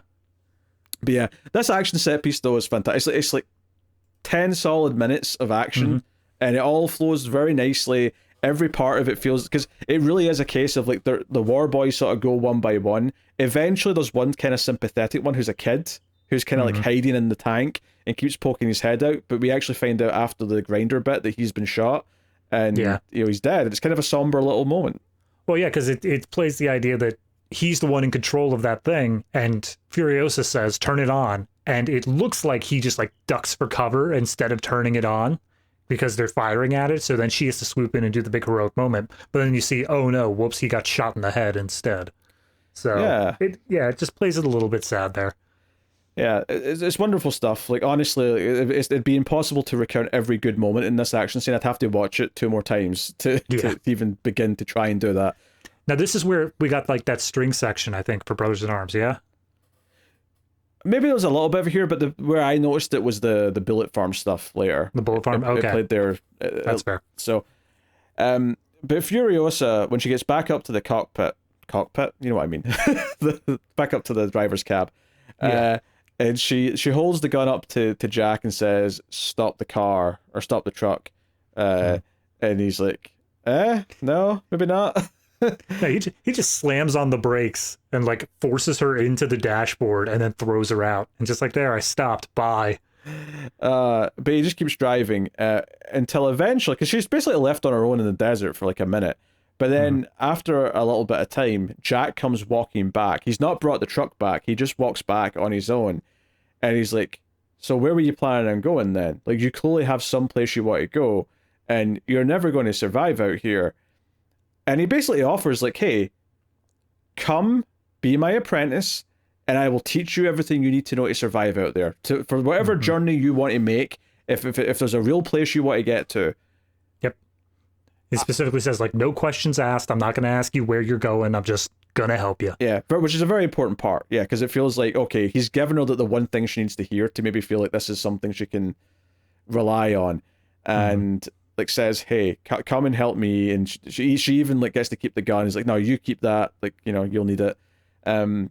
So this is like a pivotal moment where this guy kind of becomes her ally, and I mean, I think it's even suggested that there's a bit of a romantic link. They never like go into it like in a sort of kissy way or anything like that. It's just there's just a couple of intimate moments where they do the sort of the head to head sort of touching kind of thing, and obviously she clearly cares about him by the time he dies, which you know. I mean, even if there isn't a romantic thing, there is definitely, because of that head-to-head stuff, the last time we saw it is between her mother and her. Yes. So it's very much the symbolic way of saying, like, I care about you, and I see you as, like, family, pretty much. Yeah, we get to the point where she doesn't hide their star map from him, and doesn't really, you know, like, I think if there is maybe a critique here, is that it basically cuts, like, after, so they go back onto the rest of this mission, and is this? I mean, it pretty much just skips ahead here, I think. It does skip ahead. Is this where they actually go into Gastown and we see how bad it is now, or does that happen a little bit later? She's already an Imperator at that point, or at least she's got the face paint. So yeah, fair enough. Definitely later. So we skip ahead here then. I do think that maybe a little montage showing like the time passing here would have been good, because it does feel like we skip ahead. And the next time they get in the truck, Jack turns to Furiosa and says, all right, I've taught you everything that I can. It's time to, like, you know, I'll help you move. Like, in the next couple of days, I'll help you get all the supplies together and you can make your exit. And I'm like, oh, I feel like just a little montage showing them working together for a bit would have... Yeah, even just seeing like the sort of things that she learned from him in any meaningful regard. Because between this action scene that happens just now and then future action scenes, it still feels like she's equally competent. It doesn't feel like she actually gained anything in this time skip. Yeah, so even just because they do something later where they kind of montage through the war. I think even just something as simple as that for this would have been good. It didn't need to like go in depth to it with it, just to give us the sense of time passing and that there's something growing there. But it's a small complaint though, because I do think everything that happens with Jack is actually really good. Like both the action scene we already had, but then this next section that we get where they're back out on the next trip, they go to Gastown, and what we establish they go to Bullet Farm first. But they go to Bullet Farm first, sorry. You're right, because we hear from the leader of Bullet Farm that, hey, tell Joe we want a meeting, because that idiot Dementis over at Gastown is like, it's a mess over there now. They're not making their quotas. Like, he can't keep his people in line. Like, people are betraying him and like fighting against him. We have to have like a meeting with the council needs to come together and talk about what to do about him. And it's like, okay, fine. And then they go to Gastown, And we see, yeah, a lot of the people here are basically just clawing to get to the food as it arrives. Like, there's no order, there's no sense. And it's a weird thing where you're almost thinking, you know what, say what you will about Joe, but he keeps a nice structured, like, people are behaving at Joe's place. I forget which review I said it for, but this is very much in the same line of, like, this is that Mussolini makes the trains run on time sort of thing. No, it was say what you will, but, like, it works. Yeah, it was Fury Road you said that, because we're talking about why, like, the war boys would, like, gravitate towards them. And it feels like, you know, Dementis has kind of gotten people to support him because he talks a big game about, I'll give you all these things, we'll all be equal, blah, blah, blah. But he's actually a bit of a snake, and he's actually a bit of a coward in the way that he actually handles things. Dementis, if you put it in terms of like an RPG or something, he took all of his intelligence points and threw them into charisma. Like, he is super 100% outgoing. He's got a whole plan, like, as he says it, but then when it actually comes time, he's just kind of runs with whatever he's got. Yeah. It really feels like this place has deteriorated in 15 years with him at the helm. Well, it has the greatest visual metaphor there of, you see the previous guy who's like doing that painting based off of a book. He was doing it on the wall. And then when it cuts back to it with Dementis in charge for a while, like, there's just like crap smeared all over the wall. There's dogs just eating meat everywhere. It very much feels like, now it's turned into a frat house halfway through. Yeah. And even the fact that he comes out in a monster truck here to greet everyone. And he also wants a meeting with Joe. He wants to discuss, like, new terms or whatever. Yeah, he thinks he deserves more. So yeah, he's this hopeless idiot, basically. He's very good at being ruthless, and that's kind of, you know, where he is. So he has to actually escort the convoy back out because his people are so rowdy and that he can't control them. That they come out the back of the you know, they whip round the sort of like in a circle to get back out or whatever. But they get out and it's like, okay, stuff's going down here. Like, you know, like clearly something's about to amass into something here. So both Jack and Furiosa go to Joe and explain what's happening.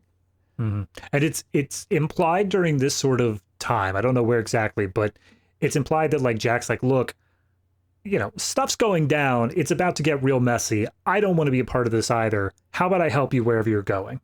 Like, I'm gonna come with you instead of just setting you up. Like, let's go together to wherever this is. No, I think it's her idea. I think it's the emotional scene where they touch heads, where she says, come with me. Oh, does she? Okay. I think it's her idea to go with, because I think I was thinking of that scene, but I couldn't remember who said it. Because what it plays with after that is when they go out in their next mission to go back to Gastown? No, it's Bullet Farm, because they want to go to Bullet Farm to, like, stock up, because basically Joe's convinced the war's coming. So he's like, hey, go to Bullet Farm and get all of the guns, all of the ammo that you can carry, and bring it back. So they're on their way there, and this is where Jack basically tells some of the war boys, hey, see two of these motorbikes, put them on the back of that truck. Furiosa, you're going to drive that truck today. And she's like, no, I drive the convoy. He's like, no, today you're driving the... And it feels like he's setting this up so she can just leave and, like, get away, and he's going to, like, stay back. Now, obviously, he did say put two bikes on the truck, which does imply he's hoping that he can go with her, but I think he's having her drive that truck because he's like, hey, if the shit hits the fan, I can let her get away, and I'll stay back and, like, take the fall, as it were. But obviously, this doesn't go to plan because, again, as sloppy as he is, because he is very sloppy as Dementis, he does have a strategic mind as well. Like, he's not good at running things. He's not good at a lot of things, but he is very strategic, and he's very ruthless in how he does it. So when they get to the Bullet Farm and they come in, very quickly it becomes clear it's a trap.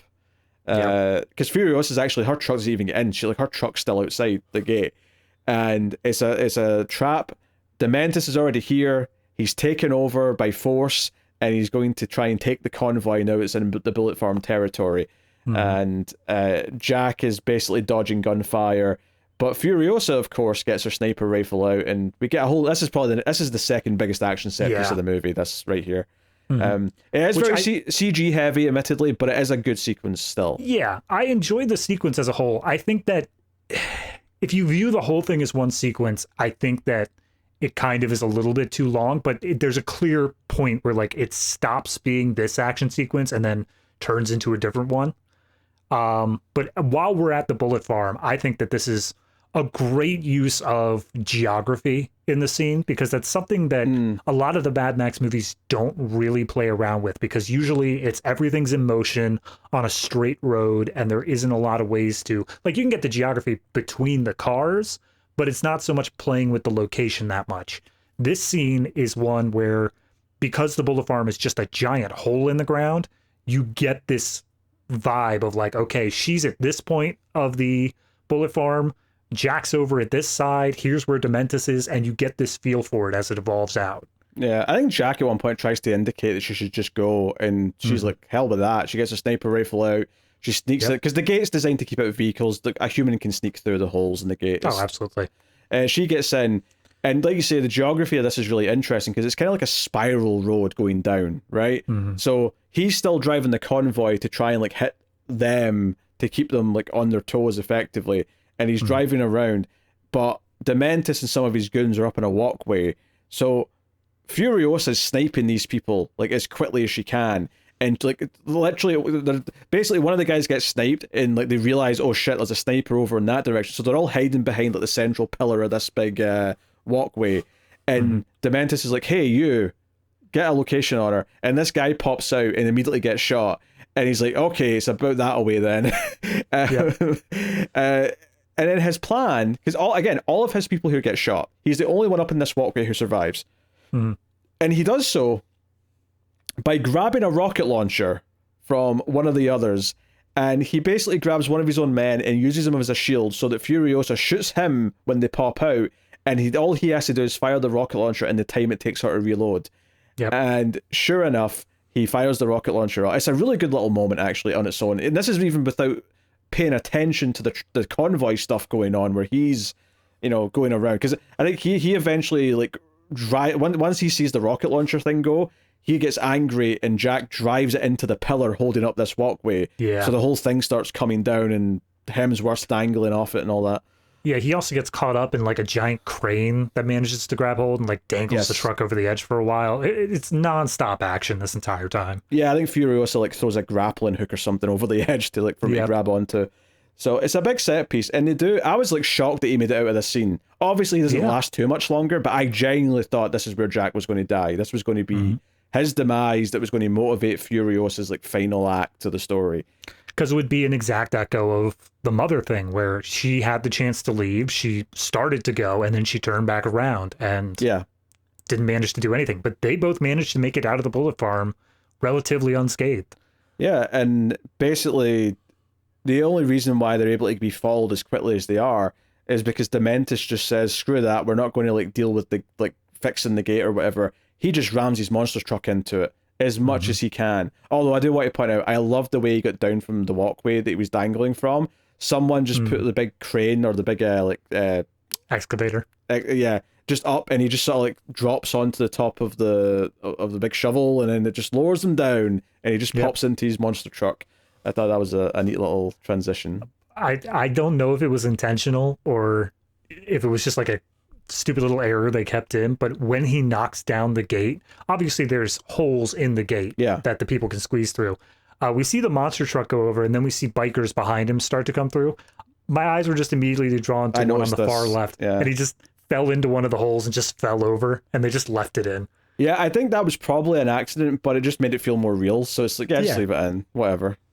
That's like the stormtrooper that bumps his head, like it turns into a meme. I could see that guy being like turned into a little mini meme after a while. He's never going to live it down now. He's the guy who tripped on the way out of the bullet farm. So they feel like they're quite happy. They've got away, but of course the monster truck comes chasing after them, and I like how it plays with some of the tactics here, where they start zigzagging at one point to try and not cover their tracks so much because they obviously know where they are, but to like completely like mask like their visual. So because Chris Hemsworth can't see them because the dust cloud that's kicked up is so thick. Well, even before that, I like how they play with the geography of it. That comes back later on, where there's this hill that looks like it's too steep for the car that they're using, because it is just a normal car that they're driving at this point. So they have to go around the long way around this hill. Meanwhile, the monster trucks and the bikes are just totally able to mount. Well, the monster truck only actually is able to mount over this hill and just come down over it and immediately closes the gap between them. Whereas all the bikes have to go around the long way. So for a brief period here, it's just Dementis and Furiosa and Jack on one side. None of the other horde is here. Yeah, it's worth mentioning as well that Dementis right now, and honestly for a long time, does not know who Furiosa is. Yeah. He doesn't know it's the girl that he had, 15 years ago. When they came into Gastown during that part where he said he wanted to set up a meeting, he looks in through the window and it's just like, oh, you're the one in charge? And she's got her hand on her shotgun. She's ready to blow his brains out. And it's only because Jack gets in the way that she's like, no, we're good. We're fine. But he has no idea who she is at this point. And that shotgun was a gift from Jack, funnily enough, as well. Yep, absolutely. But so this is a moment here where Dementis is ramming into them with the monster truck. And Furiosa puts her hand out, holding the shotgun to take a shot at him. And I did not see this being the simple way her arm gets injured. Nope. He just rams the monster truck into their car whilst her arm is sticking out, and it gets crushed between the two vehicles. And she screams out in pain, and I'm like, oh shit, that's it, that's the moment, that's the injury that's going to cause this. And I was like, oh man, this was Dementis. Dementis even did this. Killed her mother, killed the arm, and is about to kill Jack. And it's not like a quick death either. He has Jack like that, chained to the back of a bike, and they drag him around until he's dead. And I really noticed as well in the wide shot that eventually, when the time has passed, you can see that, because he's still running for a little bit, and then he falls and he's being dragged, but he's still sort of like turning and whatnot. When the time passes for a bit, and they've been clearly doing this for a few hours, he's just limp. He's clearly dead by this point, and he's still being dragged around the desert with this bike. It only takes like a minute and a half before Dementis sicks his dogs on him as well. So as he's being dragged around, they're like nipping at him. It's brutal the whole way. But then Furiosa, instead of being actively tortured like that, she's being chained up by her bad arm. She's been forced to watch. So yeah, he even makes that choice though, because they're about to chain her up with the other arm. He's like, no, that one, the injured one. So they chain her up, and I will say though, I actually thought this reveal here, this pop, was really good. Which is the time passes as he's been dragged around, and like basically Dementis is actually getting kind of sleepy. He's kind of like sitting there. It's dusk now, and he's like kind of only half awake. And he's like, all right, that's enough. We're done for this guy's dead. Like, no more. And he gets up and he walks round to where the other side of the truck, which is where Furiosa's been chained up. And he finds just a dangling arm. This crazy bitch has cut off her own arm. Full coyote. And not only that, when he tries to drive his monster truck, they discover the back wheel is completely effed. She sabotaged it. And what I liked about that is that's literally the first thing she did in this movie, was sabotage the vehicle of a bad guy. This is just the same tactic she started with. So it felt like such a true callback to who she's been this whole time. Really, really good. Full circle, all that jazz. Again, I didn't see it coming. That's as much as I was looking at this, I was trying to figure out where it was going. What got me about this movie is it always kept me on my toes. Anytime I thought I was definitely going in a certain direction, that it had to play out this plot point, it just didn't. It always went with something else. And that's really, really nice to have in an age where I feel like every script being pumped out by major studios is just the same thing over and over again. Yeah, and it's when she's stumbling back towards the Citadel that we get the little Max cameo, as we mentioned. She passes out, someone finds her and drags her to the Citadel. Turns out it's actually the cannibals that are kind of living in the sort of ground at the Citadel area, because she wakes up and there's like maggots on like various dead bodies and shit. And which, I mean, the maggots are actually like historically a thing that is used to help people who have like necrotic tissue, and it helps eat all the dead flesh so that it doesn't like continue to infect the body. But it's gross as hell. Oh, it's disgusting. Yeah. Yeah. So she gets out of Dodge and she goes up to the big elevator thing, and she's like, hey, it's me, it's Furiosa. I need to speak to Joe. Something big's happening. And she comes up, and what I love about this is that she's here to tell Joe what, Dementis is doing. And obviously, like we said way back at the start of this is never her siding with Joe in the sense that she supports Joe in any way, shape, or form. Of course she doesn't. But of course, in this situation she's now in, the best hope she has for getting revenge on this piece of shit is putting the biggest gun she can possibly think of against him, and that is Joe. You know, any of me and my enemy, all that good stuff. So she explains to Joe and his entourage that this has already happened. He's already got Bullet Farm. He's already done this. Jack's dead. This is what they're doing. And none of the other people in the room want to believe her. They're like, oh, no, this is silly. We should go to Bullet Farm and like take it over. No, we should go to Gastown. And it's like, no, he'll be expecting us to go to Gastown. And eventually Joe has clearly listened to what she's saying and understands that this is how it's happening. So he's like, okay, we'll make him think we're going to Gastown. Yeah, because they're able to look out the telescope and see Gastown's on like fire. Like he has set some amount of fires at Gastown, seemingly burning it down.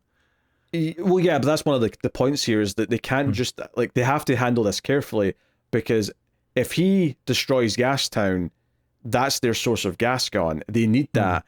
And it would, as pointed out by the characters, it would take generations probably to reestablish that and like build a new refinery and whatever. So it's like, okay, he does have like some cards to play. We can't just go in that guns blazing. So we're going to have to draw him out. And that's where this whole plan that Joe comes up with is like, okay, we'll make him think we're going to Gastown, and we'll, you know, it's all a ruse, and we'll fight him out in the open desert, blah, blah, blah.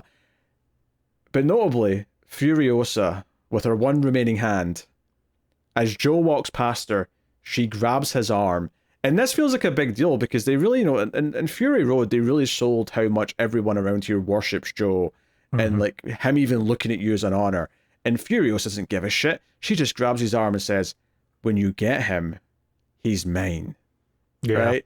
Right? Obviously there was a little bit of this in Fury Road, but it made me feel like everyone else is an employee of Joe's, whereas Furiosa and Jack are like independent contractors. Yeah. And they're just able to come in and be like, what you're doing is stupid. Stop doing that. Yeah, well, they don't say that earlier on, though. I think there's kind of a fear element still. But what I like about this is that it feels like no one, probably, especially a woman probably, has ever spoken like that to Joe. And there's a little moment where he's considering, do I do something about that? No, I've got a war to fight, but like, I'll be keeping that in mind for later. I respect the tenacity, but don't you ever do that again.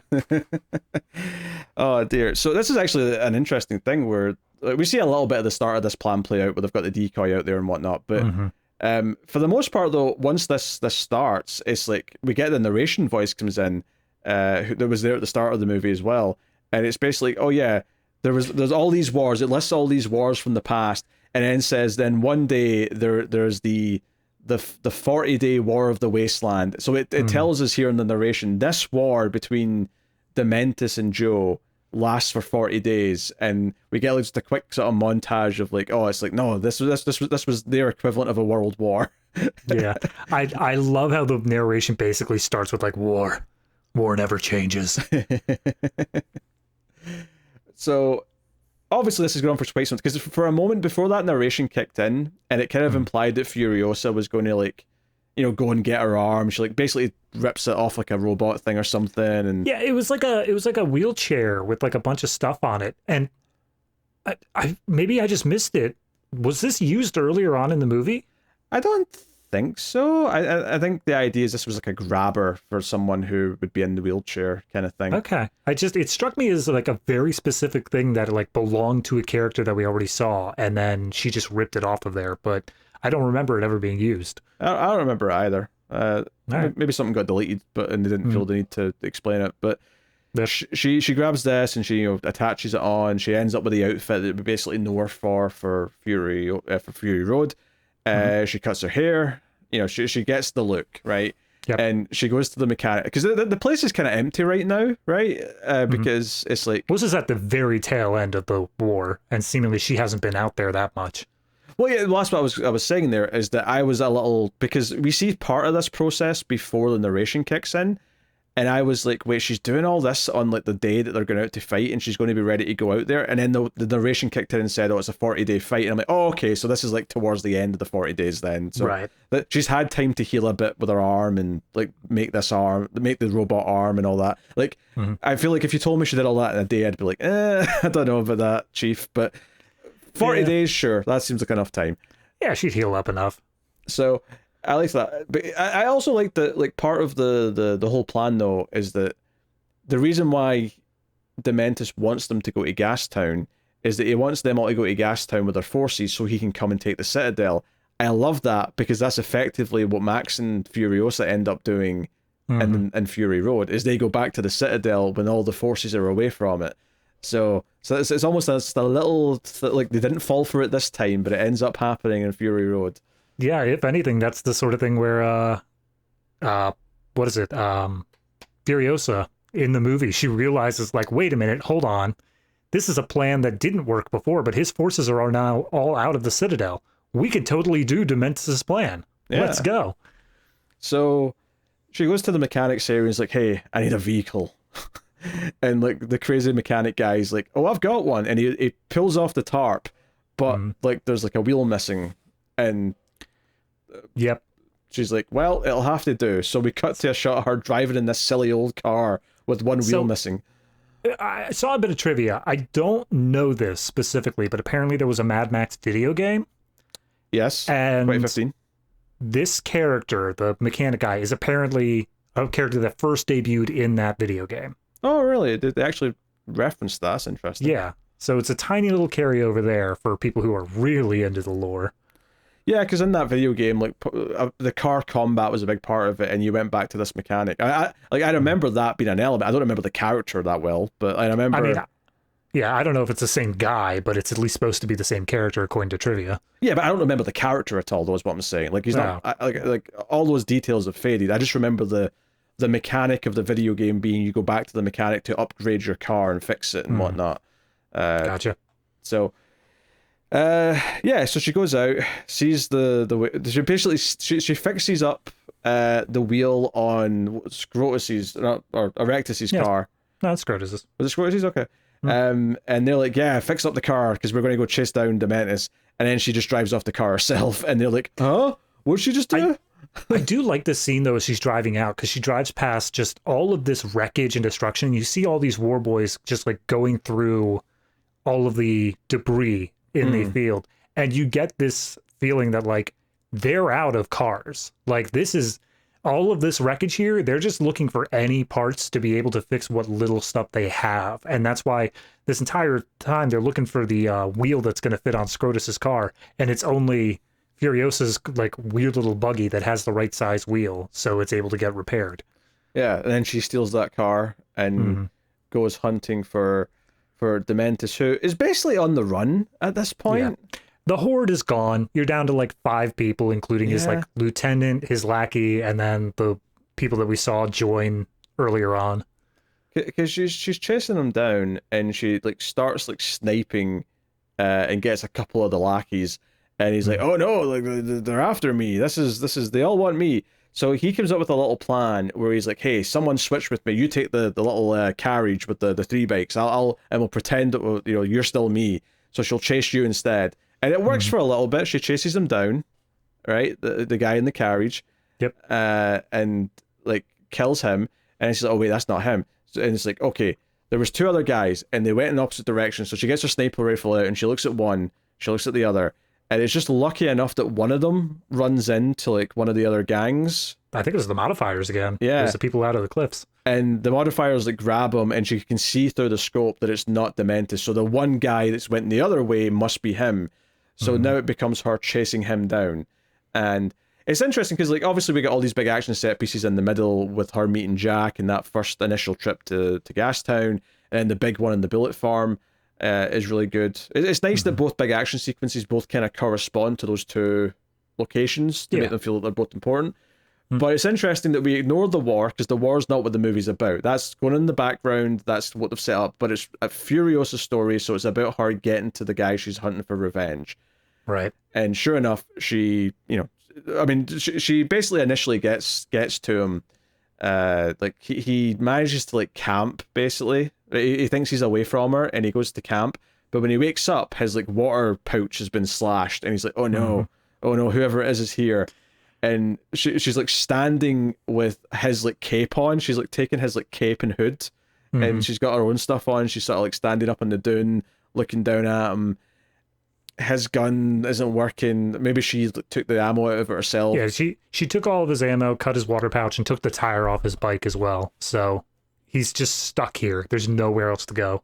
And it really does feel like she's playing with her food to a certain extent at this point. Like she's really making this last. And you know, one of the things that comes up here, especially once she's like tied him up, and she does the trailer shot where she pulls down the mask, and you get this is the shot looking up at her, because that was in the trailer. That's where the title came up. Is that he basically accuses her of turning into him? Is like, you're no better than me now. You've turned into me. You're doing this for revenge. Like, yes, what drove you to this isn't love. Hate drove you to this. You felt the need to do this because of what happened to your mother. Because obviously this whole thing starts with her saying, do you remember this woman from 15 years ago? And he's like, redhead baby? And she keeps hitting him every time he gets something wrong. And then eventually he's like, oh no, like, oh, you, and he sort of like puts some of it together. He's like, oh wait, oh, you watched me kill this woman. Okay, let me think. That narrows it down a little bit.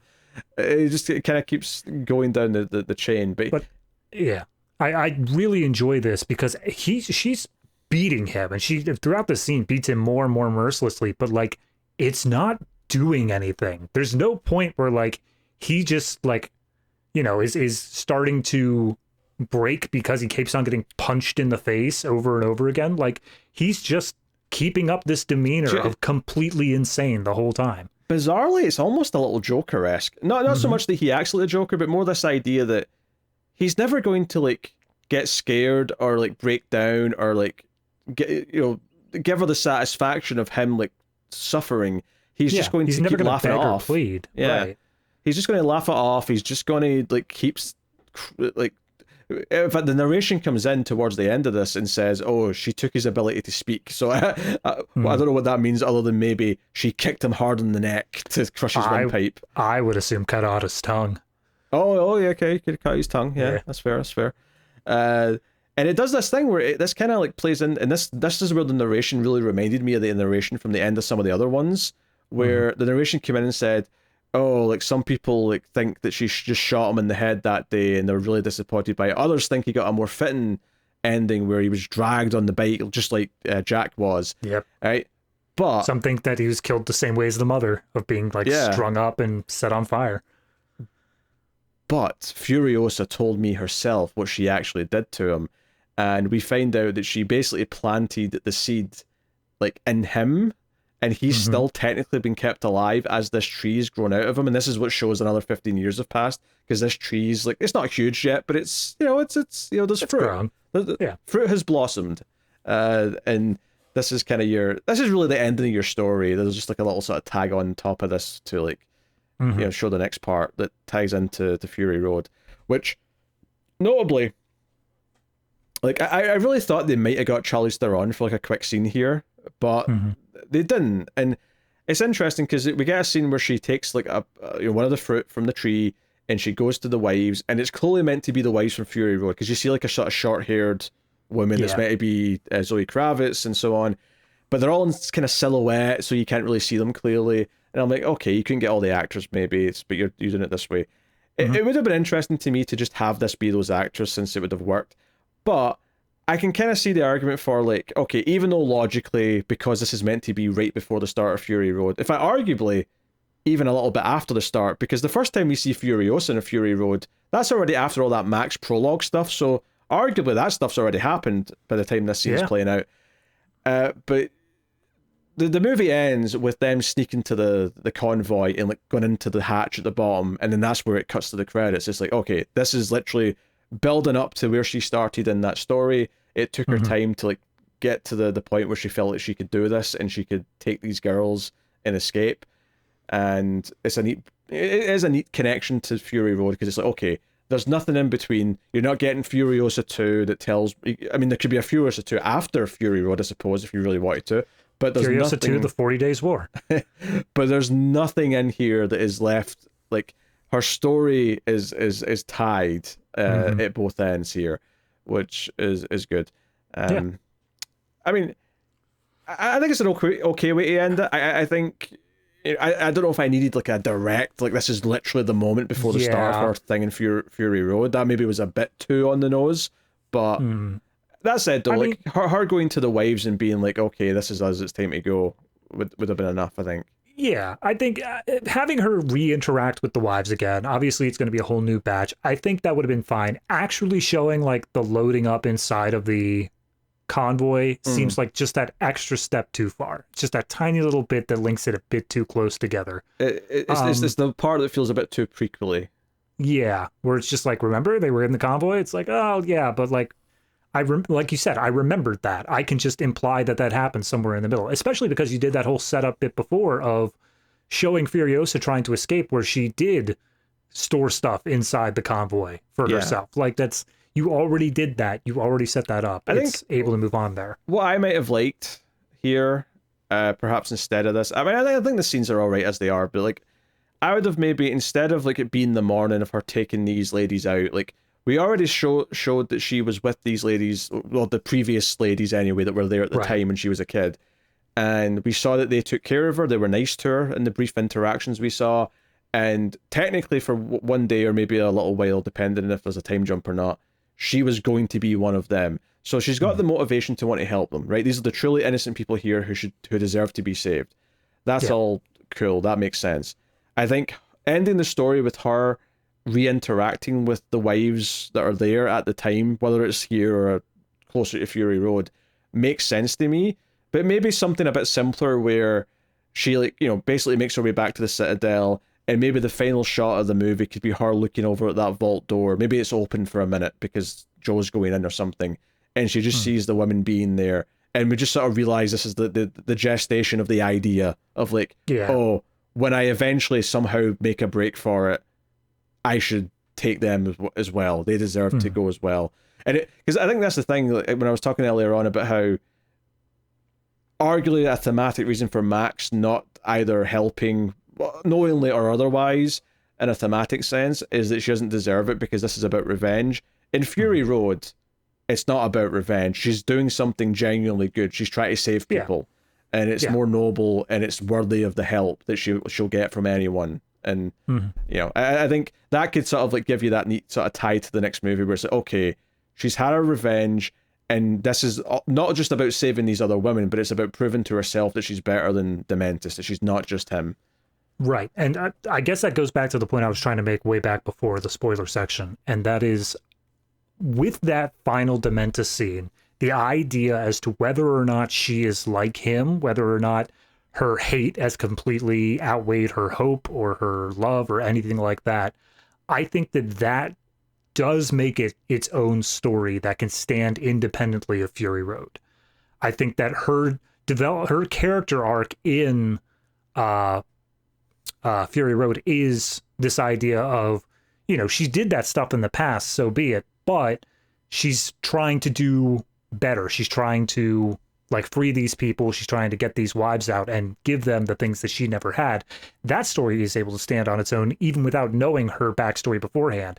I think that the backstory, because it is her basically wrapping up her revenge stuff and just putting a bow on that, we don't really need to know what happens to her after that point. It's just showing that she has developed to this point where she is realizing, no, revenge isn't everything and blah, blah, blah. She still does it, obviously, but like by the end of the story, you get this feeling that she's moving into a better place. Yeah, I don't know. I think certainly, if nothing else, I think even having these last couple of scenes stops it from standing on its own because it's clearly a lead into something else. I mean, true. I'm more so talking from the viewpoint of like, if this were to stop, I mean, it would have to have different ending scenes because it wouldn't be the best ending on its own. But if this were to stop at the point where we see her take down the fruit, you know, like over Dementis' body off the tree and like, you know, taunt him with it or whatever, I think that it would be able to do fine. It's only because we get those last like 30 seconds of shots of the wives of the convoy and all that, that it feels like it's intricately linked, like it can't stand on its own. But you take out those 30 seconds, I think it's perfectly fine. I will disagree with perfectly fine. I will say it would just about work, but it's still not working to the intention that it was designed for, which is to connect to the other movie. It's still made with the idea that you care about some of this stuff because of that movie, because it's building to that movie. And like the thought process of saying, oh, can it stand on its own? Obviously that works for some things that are more separate, but this is very much this character, and it's very much that world that was in that movie, and everything builds to it. So much of it like has more meaning because of that. And I don't like, I think you could get invested in her story on its own, right? I think it earns that on its own right, but I don't think that as a whole it works as a standalone movie. I think it works as an expansion to Fury Road. I will say I'm not trying to say that this world is it's standalone from that, like it's able to stand on its own, devoid of the world. I think that you do need to still have it in the context of the Mad Max world as a larger concept. Like, who is Max? What is the wasteland? That sort of stuff. But I think that if you didn't see Fury Road beforehand, yes, it's going to be very different how you receive things, but I don't think that it's impossible to say you only watched this and you still got like the whole story out of it. I think that the character of Furiosa is independent enough in this movie. You get enough of her like completely defined here. You don't need to see what she did in Fury Road to connect with the character here. You get the full scope of it. And I think same goes for a lot of stuff. I think the only one that I'm going to have a major issue with is Joe. I think that Joe, you need, like, he has so much in Fury Road, you do kind of need that to carry over here. But that's the only one that I think is really the carryover. Yeah, I think I just generally disagree with this, like the thought exercise of this, because I think it's, I would never recommend someone watch this before Fury Road. I would never in a million years recommend that. Like, it is designed through and through to be something that you watch after that movie. I guess it's just me trying to go back to that initial concept that you put out there of, does this movie justify its own existence? And I think that the easiest way to say that is if it's able to stand on its own, then that's kind of that's its own justification. Like, they had a story they wanted to tell, it worked out here, the characters are fine. To be fair, I don't think it has to be able to stand on its own to justify its existence, though. I think it can. You can have a sequel that only works because you know the first movie, and it still justifies why it's the next valid part of the story, why this next chapter had to be told, because it takes this character into this new direction. It has something to say, you know, whatever it may be. This, like, you know, like Mad Max hasn't typically been a movie franchise with a lot of strong messaging. Obviously, there's some messaging in there. There's a general sort of sense of things, but it's hey guys, don't blow up the world, please. But it's, you know, Mad Max hasn't got as much like thick messaging in it as, say, something like I don't know, like pick another sci-fi thing, like Godzilla. Sure, yeah, Godzilla's an allegory for, like, you know, like the atomic, you know, you know, the atomic blast in Japan, and like the country kind of try to heal from that kind of disaster, but we can't address it directly, so we're doing it through this lens. I don't know if this is inherently, it is touching on things, don't get me wrong. Like, we analysed, especially in Fury Road, we talked about this world that we're in, who Joe is, why he's able to lead the way he does, what the different characters are able to achieve, and what their arcs are. Like, there is depth there. I'm not saying there isn't, because like part of the reason why the movie's so good is because of that. But yeah, I don't think that this, and even Fury Road, is hinged upon the science fiction being a strong metaphor for something where it's like, because often, you know, I'll come out of a movie and say, oh, it was really trying to say something. Right. I feel like this is less about trying to say some big grand message.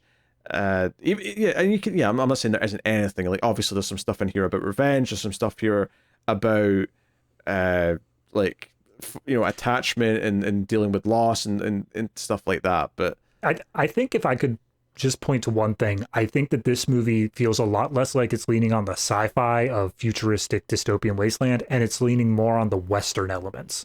It's leaning more on the idea of like, oh, we've got resources we need to trade, and the trade routes are being disrupted, and we're just setting up this idea that a lone warrior with a revenge story, and the guy who's taken over the nearby town's resources are causing problems, sort of thing. Yeah. Well, that's what post-apocalyptic sci-fi is, usually. Oh, yeah, I mean, fair. But, Yeah. like, even in the... Like, you go to, like, Beyond Thunderdome and stuff like that, I don't think you'd be able to have that plot in a Western of, like, a bunch of kids who have, like, the old-time thing of, oh, what's an airplane sort of thing. I think that only exists in the sci-fi setting. This one, I think you could easily make the transition over to sci-fi setting by just changing a few key points. Sure. It'd be less interesting though. But oh yeah, absolutely. I mean, you wouldn't get the giant jerry rig, the flying dudes with the the parachutes or all that. Clearly, it's less interesting. But the story, the core story, is closer to a Western than I think most other Mad Max films are. I guess maybe that's true. I mean, I don't know. I'm just returning to this idea, which, and again, I'm not meaning this as a negative point. I just think that this absolutely, more than any other Mad Max movie, is tied to another one, and you need to have seen the other one to get the most out of this. And I think it would be a shame if someone watched this first, because I think it would really mess with the intent of how you take certain moments in both this and Fury Road, because it would mess up some of the things in that. Especially if you watch the credits at the end and see some of the moments. I was gonna say, by the way, for anybody, if you've somehow managed to watch this whole review and you haven't went to go see the movie yet, it's tricky to say whether or not there's a post-credit scene. I stayed for it. Technically, there's like half a second of one, but it's not even a thing, so don't worry about it. Oh, I didn't. What happened? It was just a shot of, and I looked this up afterwards because I didn't recognize it, but it was a shot of Nux from Fury Road. His car like had a little hood ornament on it, and it was just like a shot of that, and it was not in Fury Road, so technically it was made for this, but like it's nothing. Okay, right, okay. I don't feel bad that I didn't wait for that then. Yeah. Honestly, this is a really solid movie. It's pulled off something that I didn't think was really that possible, which is such a prequel style story that I found fascinating. But I think it worked by and large because every time it introduced something from Fury Road, it actually got exciting because it was like, okay, you've introduced almost all of the new stuff first. So as soon as you started introducing the Fury Road stuff, it started to get exciting about, okay, how is these things going to clash together? And all of that was interesting. The idea that we now know that the people in charge of Gastown and Bullet Farm were appointed by Joe after there was a war, because it used to be completely different factions, but then this guy Dementis came in and ruined that and completely upset the entire status quo, and it led to this war. Like, all of that is genuinely quite interesting and fascinating. Furiosa's story is good, and I think because the performance is so strong and because they treat the storytelling with her so visual because there's so little dialogue, it always felt engaging to me. I saw some people online complain about the length because it's like 2 hours and 20 minutes. To be honest, I felt like it flew in, but yeah, it definitely felt. You said there were some pacing issues at the beginning, and I agree with that. I think you had to like get the feel for how the movie was progressing after a certain point. But I think once they started doing her as the mechanic character and like the war rig and stuff, it found its groove, and the rest of it just flew on by. Yeah, I mean, it felt totally good. You could maybe argue the first 45 minutes without Anya Taylor-Joy could have maybe been trimmed down, but like I say, like there's so many like beats in there where I think spending that time with the character with her mother and seeing how her mother was with her made you care about the fact that she loses her mum, made you see Dementis as the demented character that he is by the way he treats her and talks about her.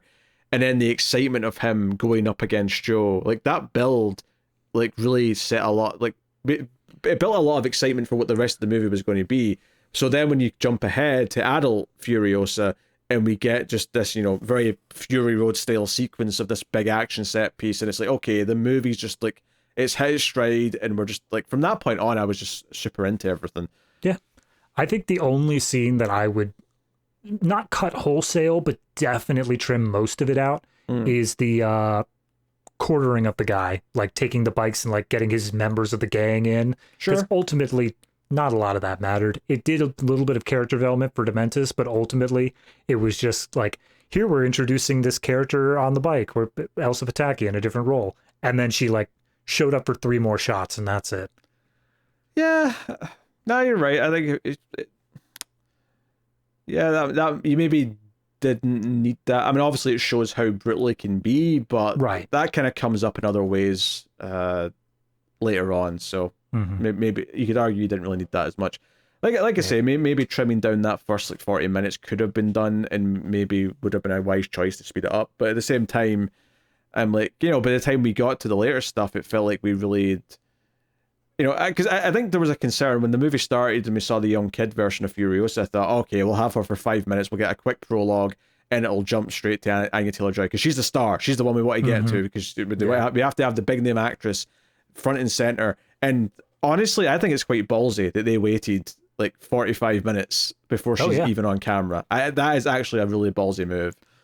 I was 100% convinced that we would have, you know, like you said, 5 minutes, 10 minutes of just young girl, and then we do that thing where like she wakes up and then boom, she's already at Joe's. She's been there for a while. Like basically would have picked up at the mechanic bit. But like you said at the beginning, this earns the subtitle of Saga. Like it goes through all the different chapters of her life beat by beat and shows you how she ended up here. Yeah, so yeah, and it really plays with this idea of her getting hope and it being taken away again. And then Dementis even points that out, where it is a moment where he goes for a knife in her boot, but it's actually not a knife, it's just the handle. And he's like, that wasn't hope, that was just instinct. Yeah. So I am pleasantly, I won't even say surprised, because obviously I expected George Miller to do a good job, but I also had my doubts because it was a prequel and because the effects from the trailer felt a bit different from Fury Road. Obviously, it is not as good as Fury Road, and I think our ratings in a minute here are going to reflect that. But yeah. But honestly, I'm pretty happy with it. Like George Miller's like 79, I think, so I don't know if he's got another one in him, but I would love to get the Mad Max The Wasteland out of him before he's done. I really would. Absolutely. I mean, like I said, I feel like 2015 being just, but we just got around to the point where The Wasteland is able to be fully realized the way he wants it to be. If he doesn't stick around for it, I really hope that he at least like fleshes out a Bible or something, fleshes out different ideas, different folk stories that Max could be involved in, and then someone else can pick up on that some way, because I feel like we're only just now seeing the true potential of the Mad Max franchise and what it could really be moving forward. Yep. So I hope we get another one, but I guess that does take us to the point where we're going to rate this movie. So David, what do you got? I'm not going to beat around the bush. 8.5. I can't quite give it the 9. It's just, like I said, there's a couple, it just pales, mainly because it is directly trying to hold itself against Fury Road. While I do think it can stand on its own, having that direct comparison as you, not only like throughout the movie, but as you're leaving the theater at that, as you are walking out, you are seeing shots that like all the effects look better, everything like that, these cool moments, and you're just like, right, yeah, that was a better movie. It left a little bit of a sour taste in my mouth, but looking back on it, it is still a great movie. It just is ever so paling in comparison. So 8.5 on that. Yeah, I was really thinking about this actually after I came out of the movie. And I was thinking 8 out of 10. That's where I was thinking. I think I'm still thinking that for now. I think I might even stretch it to the 8.5 in the future, but I think for now I'm just going to say 8 out of 10, which is great. It's a great movie, and I'm happy we got a great Mad Max movie again. Although without Max, obviously. But yeah, I do think this was a great time, and I still like this more than the vast majority of big budget blockbuster movies that we're getting these days. Like this stand, you know, I mean, I enjoyed Godzilla Kong this year. Sure, it was a fun time, but this was way better than that. This is an actual good movie, and I had fun with that. But this is an actual good movie. So yeah, that's the thing. The difference between the ones that are actually trying to do something like big and feel big, and the other ones that are just like, yeah, a couple of monsters punch each other, whatever. Yeah, and to be fair, I actually think it's actually the wise choice they made here was to have a very different structure to this movie, because Mad Max Fury Road was so like, okay, it's so focused, it's just this one big chase with a simple goal, and the story's going to be told through that lens the entire time. over a very quick span of time.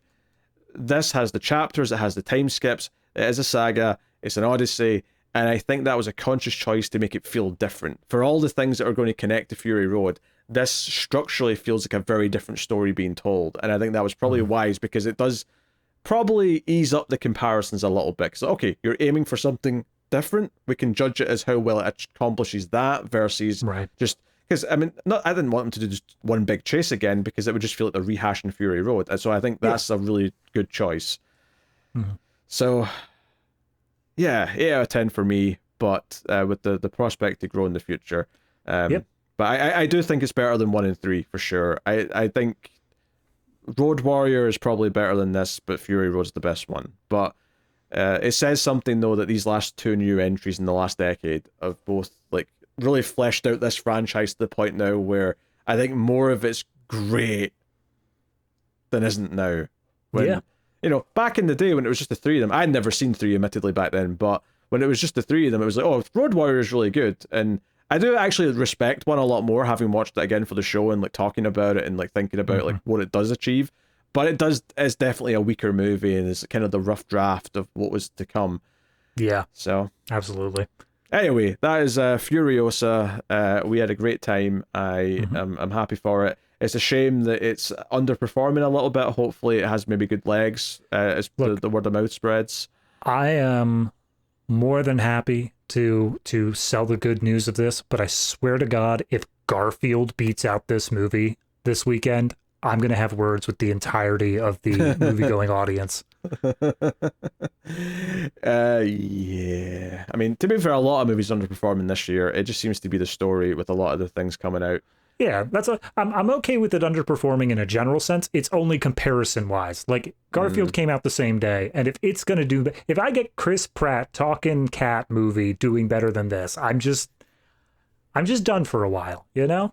I get it. So... Yeah, if you like the content, you like the podcast, you want to support everything, you can go over to patreon.com/MailFuzzTV. As I said at the start, me and David do a couple of monthly shows on there just for patrons and YouTube members, which is the Criterion Cut, where we review movies from the Criterion Collection, and Extra Reels, where we review some of the worst things ever made. So if that sounds like fun, check that out. Of course, other free shows include the Collector's Cut, which me and David do, going through franchises and like director filmographies, and we do like disaster movie seasons, stuff like that, which is about to start actually very soon. So you can go check out the horror movie podcast that I do with Tim, Screams After Midnight, all good stuff. All support is very much appreciated, and couldn't do this without all the support, so please go and check all that stuff out.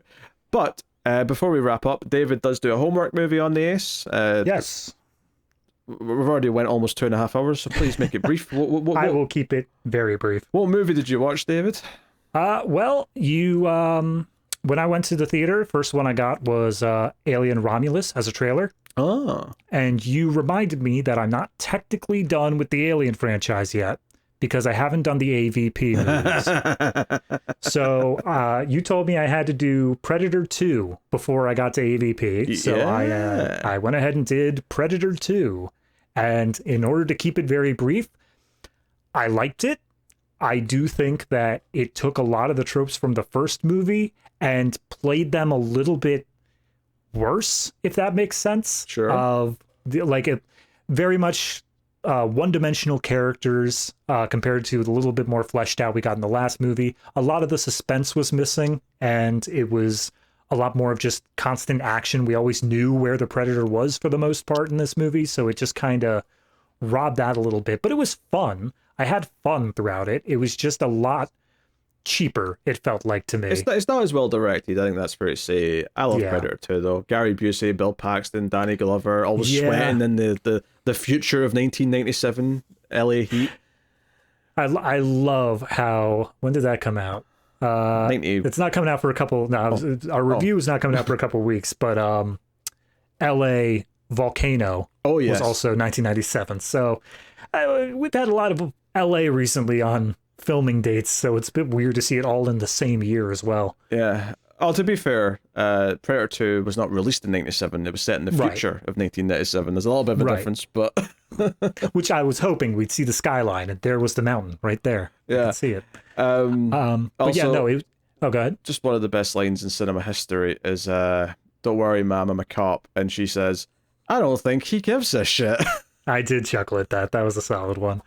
But no, what you were saying earlier, though, I didn't look up the cast list of this movie because I just wanted to get into it. I didn't realize Gary Busey was here. So as soon as it popped up, I'm like, oh, so Pete gave this like a 10. Got it.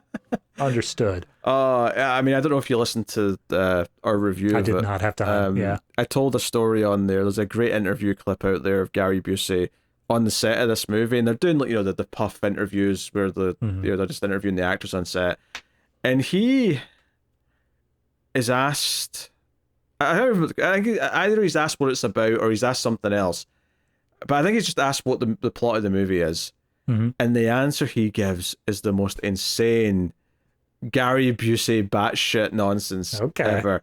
I will look it up. He basically says, "Oh, right, well, this predator's an advanced individual, so what we want to do is we want to find him, and we want to have a word with him, and we want to talk to him and find out, how he's so advanced." And he goes on for like a minute, and it's like, none of this is in the movie. What are you talking about, Gary? This is his character's plot. Turns out he had a totally different script. Oh, it's wild. Yeah. But no, in terms of ratings, I think I'd probably end up giving this one a 7.5. If you use the standard of 8 is great, I think that it is just a little bit shy of that. I think it's not quite there. I love it, but it is a cheesier movie. It's a bit goofier, but like I love the additions to Predator's arsenal and just the fun they have with it. I did see the Xenomorph skull, which I'll be honest with you, I don't think justifies me having to watch the whole damn movie for, but I did it. Predator 2 is important. You have to watch Predator 2. Okay. All right. Just in general. Yep. All right, there you go. That's the homework movie done. So next week on the show, we've got another new release. It came out this weekend as well, actually, a Netflix movie, but, Furiosa got the priority. Next week, we'll be looking at Halle Berry in Atlas. Is that Halle Berry? I'm pretty sure it is, yeah. Okay. All right. So be it. Oh, It's not Jennifer Lopez. What are you doing? Do you know what? I think I just remembered Bad Actress, and I think my mind just swapped in Halle Berry. That is absolutely fair, but how dare you? I was like, it's a bad actor, and my mind just swapped in Halle Berry. I genuinely thought it was Halle Berry. What do you mean, Halle Berry of Moonfall fame being a bad actress? I was thinking Catwoman, but yeah, that's fair. Sorry, Jennifer Lopez. Sorry. Yeah. Oh well. Either way, I'm not looking forward to it. No, neither am I. It's not looking good. Fair enough. There you go. That's next week. Thanks for joining us, everyone. We'll see you then. Keep watching science fiction and computer. Oh, I actually forgot a point I didn't make. Oh my god. Everyone's signing off. All right, what is it? Okay. When she first has Dementor tied up, Dementus tied up. Yes. Right? And she's like, "Remember me." I love because this is a line she said in Fury Road. She said, "Remember me," right before she ripped off Joe's mask. I love that they brought this back, and I would have said that might have been a stupid, reference or whatever, or them just play, oh, that's like a catchphrase now, blah, blah, blah. But it works here because the context of it is very different. She's literally saying, "Remember me?" ? Because she's saying, "Do you remember me?" from earlier in the movie. Yep. And I love that it's a completely different meaning to when she says it in the next movie, because with Joe it's more like, "No, remember me." It's like an order. It's like a statement. It's the witness me, but changed. Yeah. Yes, I like that. I like how it plays completely different the way she says it here. It makes complete sense in context. I just wanted to mention that. Anyway, absolutely. Computer, add salsa.